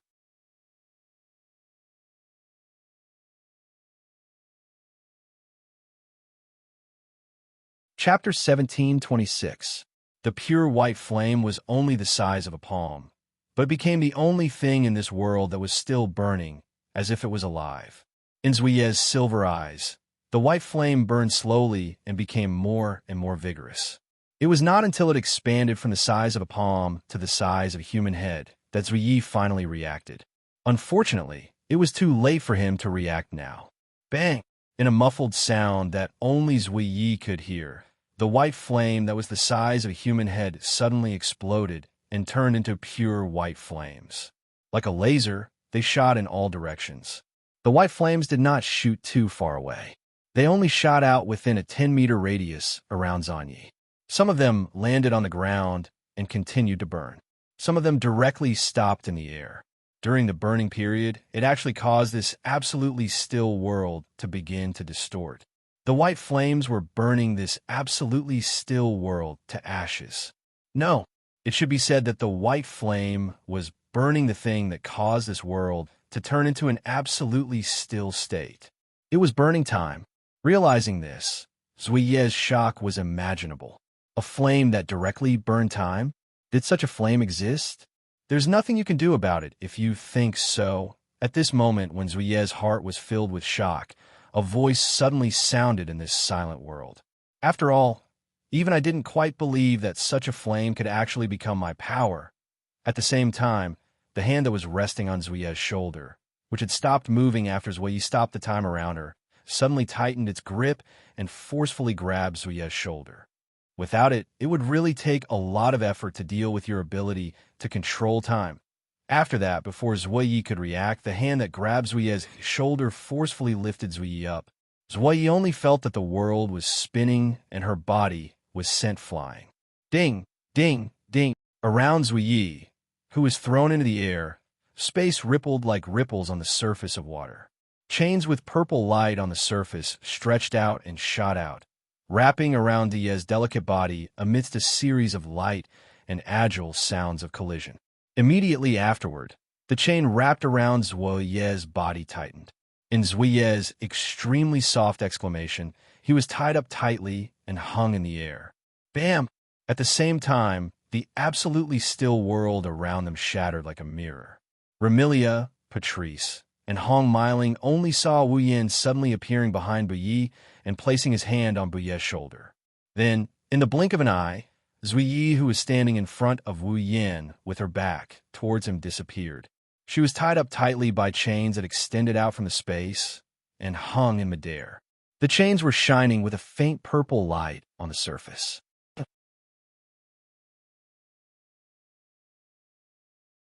Black Knight struggled with all his might, but let alone breaking the chain, he couldn't even move the chain a little bit.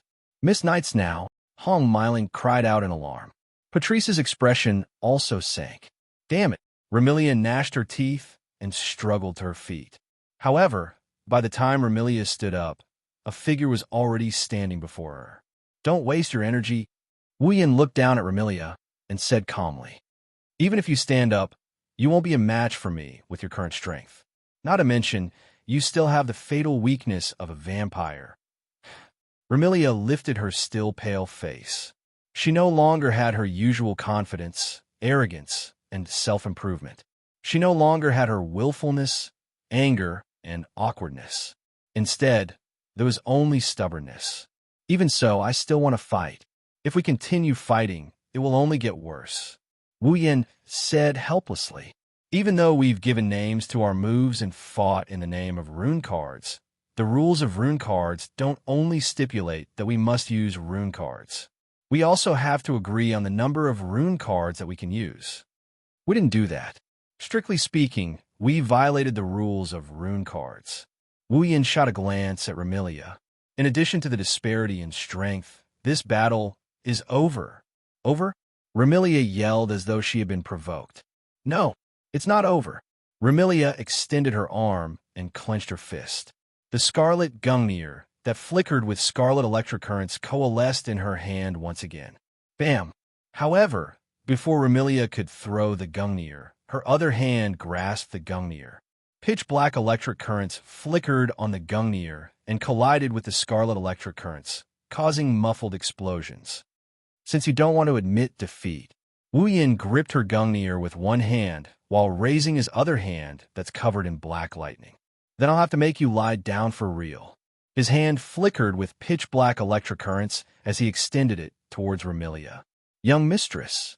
The struggling Zhao Yi cried out. Remy! Patrice flipped her hand and a grimoire appeared. Traces of magical power surged from the grimoire. Even Hong Miling anxiously got into a stance, planning to save Remilia. Remilia's heart was filled with unwillingness as she watched the hand flickering with pitch-black electric currents grow larger and larger in her eyes. I lost just like that. I can't win. I can't snatch from back. It wasn't easy for Fran to return to normal, but the two sisters can't live together anymore. God is really unfair to us. To think that I'm a vampire with the ability to control fate. Isn't this the same as not being able to control the fate of the people around me? How ironic. As the hand flickered with pitch-black electric currents was about to touch her body, Remilia's unwillingness turned into self-mockery. She shut her eyes. Boom! All of a sudden, the pitch-black electric currents flickered on Wu Yan's hand and vanished into thin air. This scene not only caused Remilia to open her eyes in astonishment, but also stunned the struggling Ziyi, Patrice, Hong Miling, and the others who were about to intervene. Wu Yan was the only one who turned around after a brief pause. He looked at the corner of the ground. Over there, Fran lowered her head and extended her hand toward Wu Yan and Remilia. Furthermore, at this moment, that hand was still tightly clenched. It was apparent that Fran had transferred the pitch-black electric currents from Wu Yan's hand to her hand and crushed them. But that was to be expected. Apart from Fran, who could destroy everything, even in a fantasy village, it was extremely difficult to find an existence that could destroy pitch-black electric arcs that could shatter space. Fran? Remilia also noticed Fran's actions, and the astonishment on her face turned into astonishment. Flan. Wu Yin retracted his expression and he looked at Flan. He didn't say anything as if he was waiting for an explanation from Flan. Don't fight anymore. Fran squeezed out a sentence and lifted her head slowly. Her burgundy eyes were filled with reluctance. Fran doesn't want to see Big Brother and Big Sister fight. Fran. Remilia's lips trembled and her eyes were filled with complicated emotions. Why? Wu Yin continued to look at Fran with a smile. Doesn't Fran hate Big Sister the most? That's right. Fran hates Big Sister who locked Fran in the basement and never came to see Fran, play with Fran, or eat with Fran. Fran's voice sounded as though she was sobbing, but her face was filled with a smile. However, what Fran hates the most is still seeing her sister get hurt. R1152 said.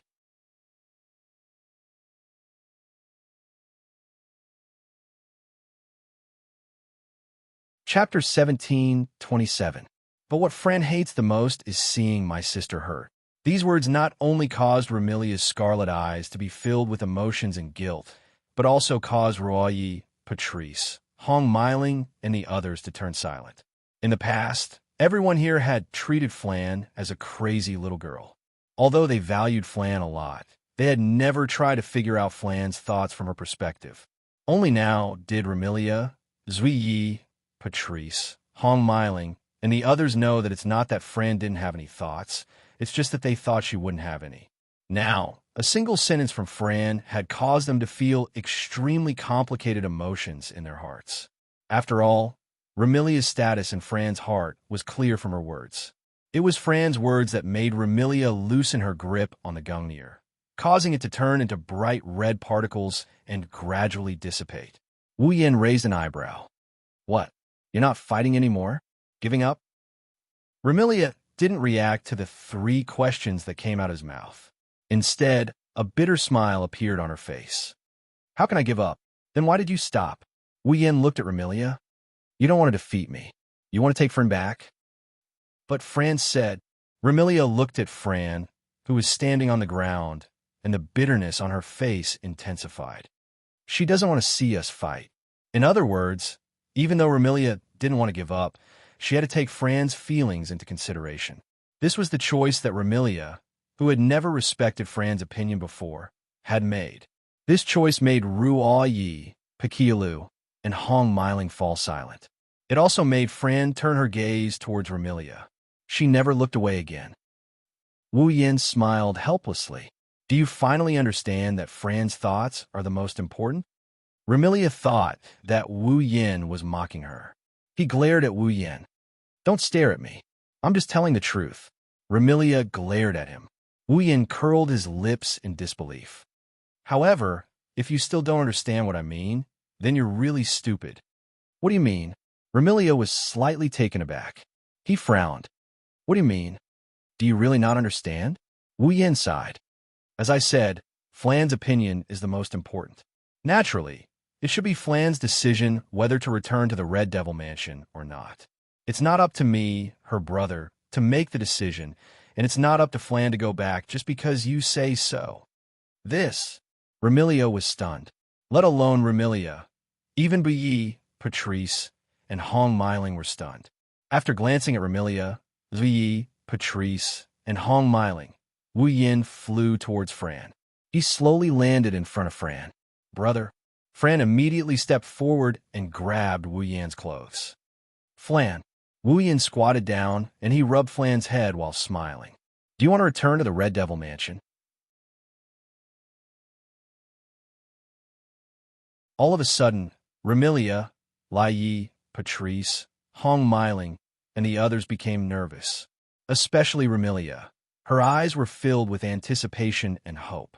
She even looked at Fran as if she was asking for help. You saw how hard your sister worked to get you to return to the Red Devil Mansion. Wu Yin softened his tone and looked at Fran's apologetic eyes. Even so, you still think that sister is annoying. Sister doesn't care about you. Sister locked you in the basement to prevent you from causing trouble. She doesn't want to be with you. Remilia, Yi, Patrice, and Hong Miling were at a loss for words. What does that mean? Is he speaking up for Remilia and helping Fran to return to the Red Devil Mansion? If you really don't want to return to the Red Devil Mansion, I won't force you. However, I want to hear the truth from you. Wu Yin gently patted Fran's head as if he wanted to soothe her inner struggle. His actions were extremely gentle. Tell me, do you want to return to the Red Devil Mansion? Fran lowered her head and hesitated. However, when she saw the understanding and gentle smile on Wu Yan's face, her hesitation disappeared and she spoke. Fran wants to return to the Red Devil Mansion and live with sister. Remilia was overjoyed. Yi, Patrice, and Hong Miling were also overjoyed. But while Remilia and the others were overjoyed by Fran's choice, Fran changed the topic. Fran also wants to live with brother. Therefore, brother wants to live with Fran in the Red Devil Mansion. Me? Wu Yin exclaimed. Him? Yi, Patrice, and Hong Miling looked at Wu Yin in shock. What? Remilia's eyes widened, and she jumped up. No. Why? Fran looked at Remilia angrily. Why can't brother do it? This is because... Remilia couldn't find an excuse. Could it be that she hated this person, so she couldn't do it? However, he seemed to be speaking up for her. Furthermore, his annoying actions were all for Fran's sake, weren't they? If she said that she hated this person because of this, wouldn't it seem like she wasn't magnanimous and didn't have the generosity a noble should have? Thus, Remilia could only be willful. In any case, I said no. Then Fran won't return to the Red Devil Mansion. Fran also started being willful and shouted. Fran won't return to the Red Devil Mansion without brother. Fran. Remilia was also angry. Isn't it enough that you have sister, Patrice, Yi, China, and the little devil to accompany you? Not enough, not enough, not enough. After being willful, Fran became awkward again. No one can replace brother, not even sister. You? Remilia was angry and helpless. Oni-chan. Flan ignored Remilia, and she looked at Wu Yin with a pitiful expression. You can stay in the Red Devil Mansion with Fran. Stay in the Red Devil Mansion. Wu Yin scratched his cheek. But I told Ling Ming yesterday that I would stay for a while, and even gave her a bag of gold coins. In the end, I only stayed in the shrine for a night. Isn't that too much of a loss? Brother. Fran's pitiful expression was replaced by anger. The speed at which she changed her expression was astonishing. I know. Wu Yin shook his head. He stood up, and he looked at Remilia with a smile that didn't look like a smile at all. This is Fran's request, Master of the Red Devil Mansion. Do you want to disappoint your sister again? Remilia was speechless and could only cry out in despair.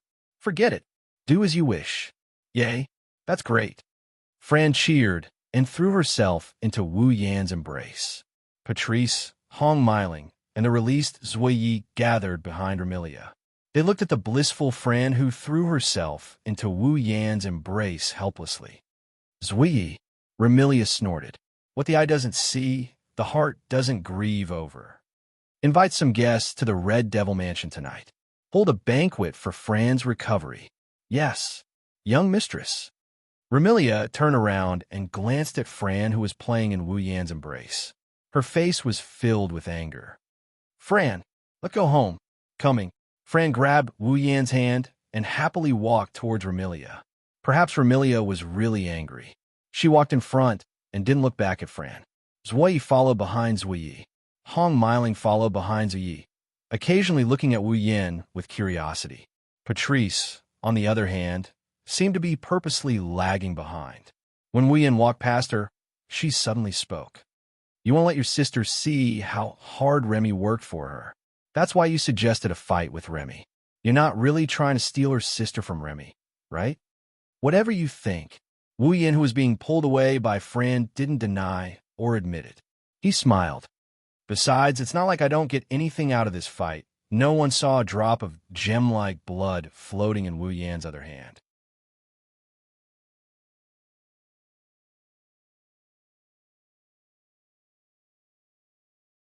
Chapter 1728. Fantasy Village, Scarlet Devil Mansion. Wu Yin sat on one of the seats by the round table. He was hugging Fran, who refused to let go of his embrace and was happily munching on a cake.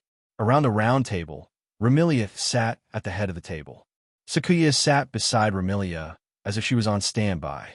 Patrice sat across from Wu Yin. Beside Patrice, Little Devil also stood by her side as if she was on standby.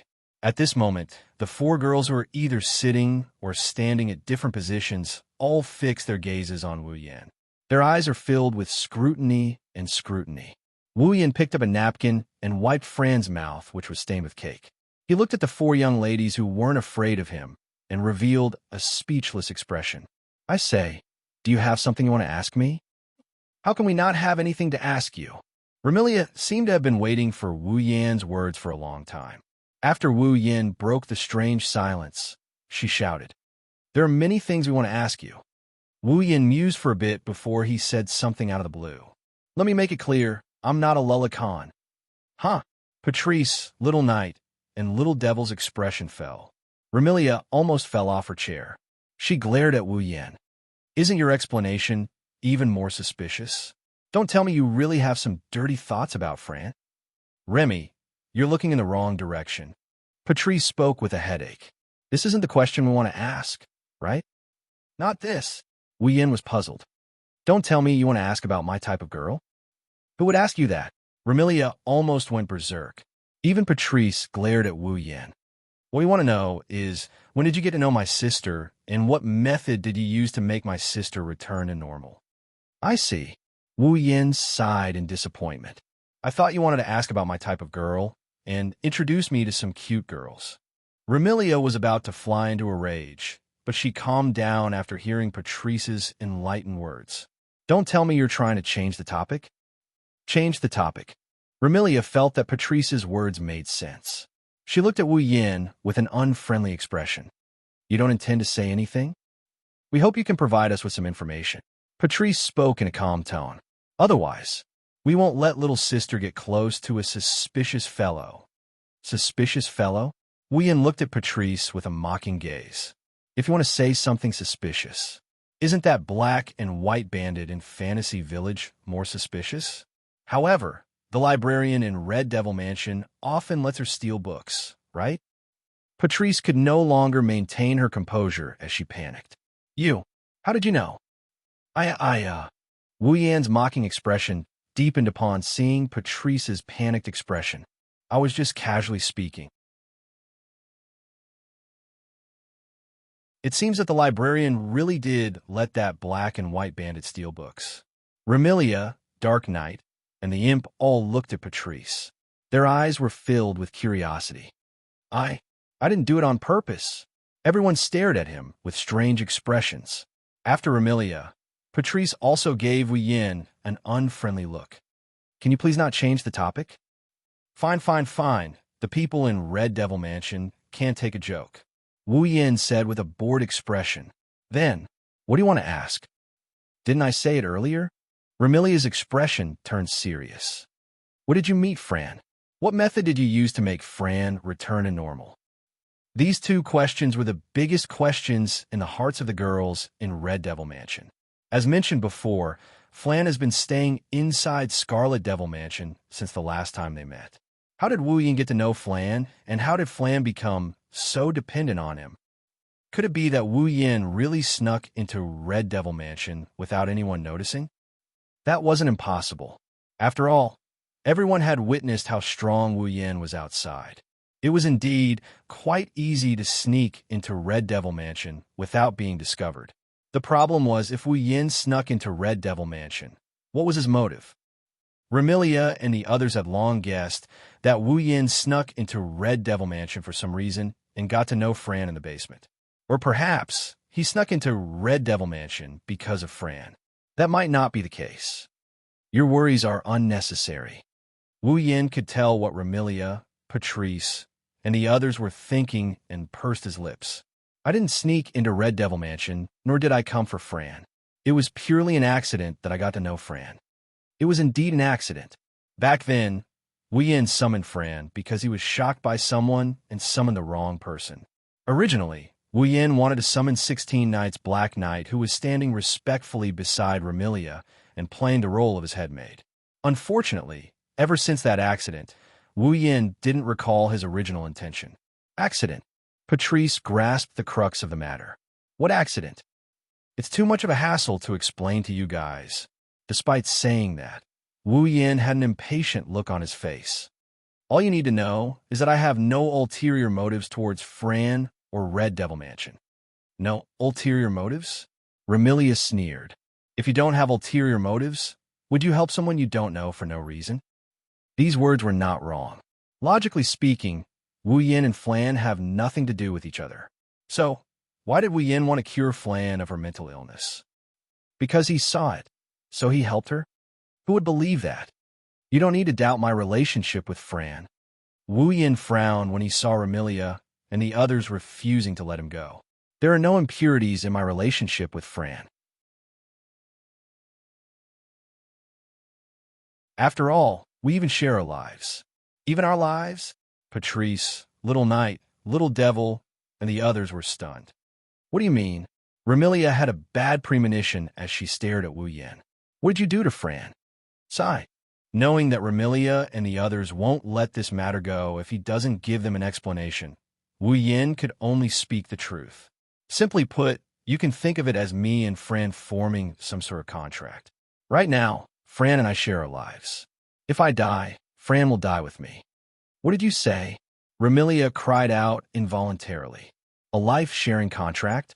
Patrice gritted her teeth as well. You actually formed such a contract with little sister? You bastard. Remilia abruptly stood up. Dense killing intent emanated from her body. She looked at Wu Yin with eyes filled with anger and hostility. Forming such a contract with Fran, what are your intentions? I already said that it was an accident. He turned a blind eye to the murderous aura emanating from Remilia that could cause a normal person to have a mental breakdown. He glanced at Remilia. Of course, even though it was an accident, Fran is one of the most important people in my heart. This isn't because of our shared lives. Remilia's hands were clenched tightly, and her expression was uncertain. Is there any way to break such a contract? Break? Wu Yin sneered. Why should I break it? Do you think I will let my little sister form a life-sharing contract with a stranger? Remilia's voice was laced with killing intent. Don't think you can do whatever you want just because I can't defeat you. Even though I can't defeat you, I have ways to take you down with me. Patrice and Sakuya also looked at Wu Yin with determination in their eyes. If Remilia decided to take Wu Yin down with her, Patrice and Little Knight wouldn't mind doing the same. You're tuning into the Eternal Immortal Ballad YouTube channel. Don't forget to subscribe and join us on this journey to catch the most captivating stories.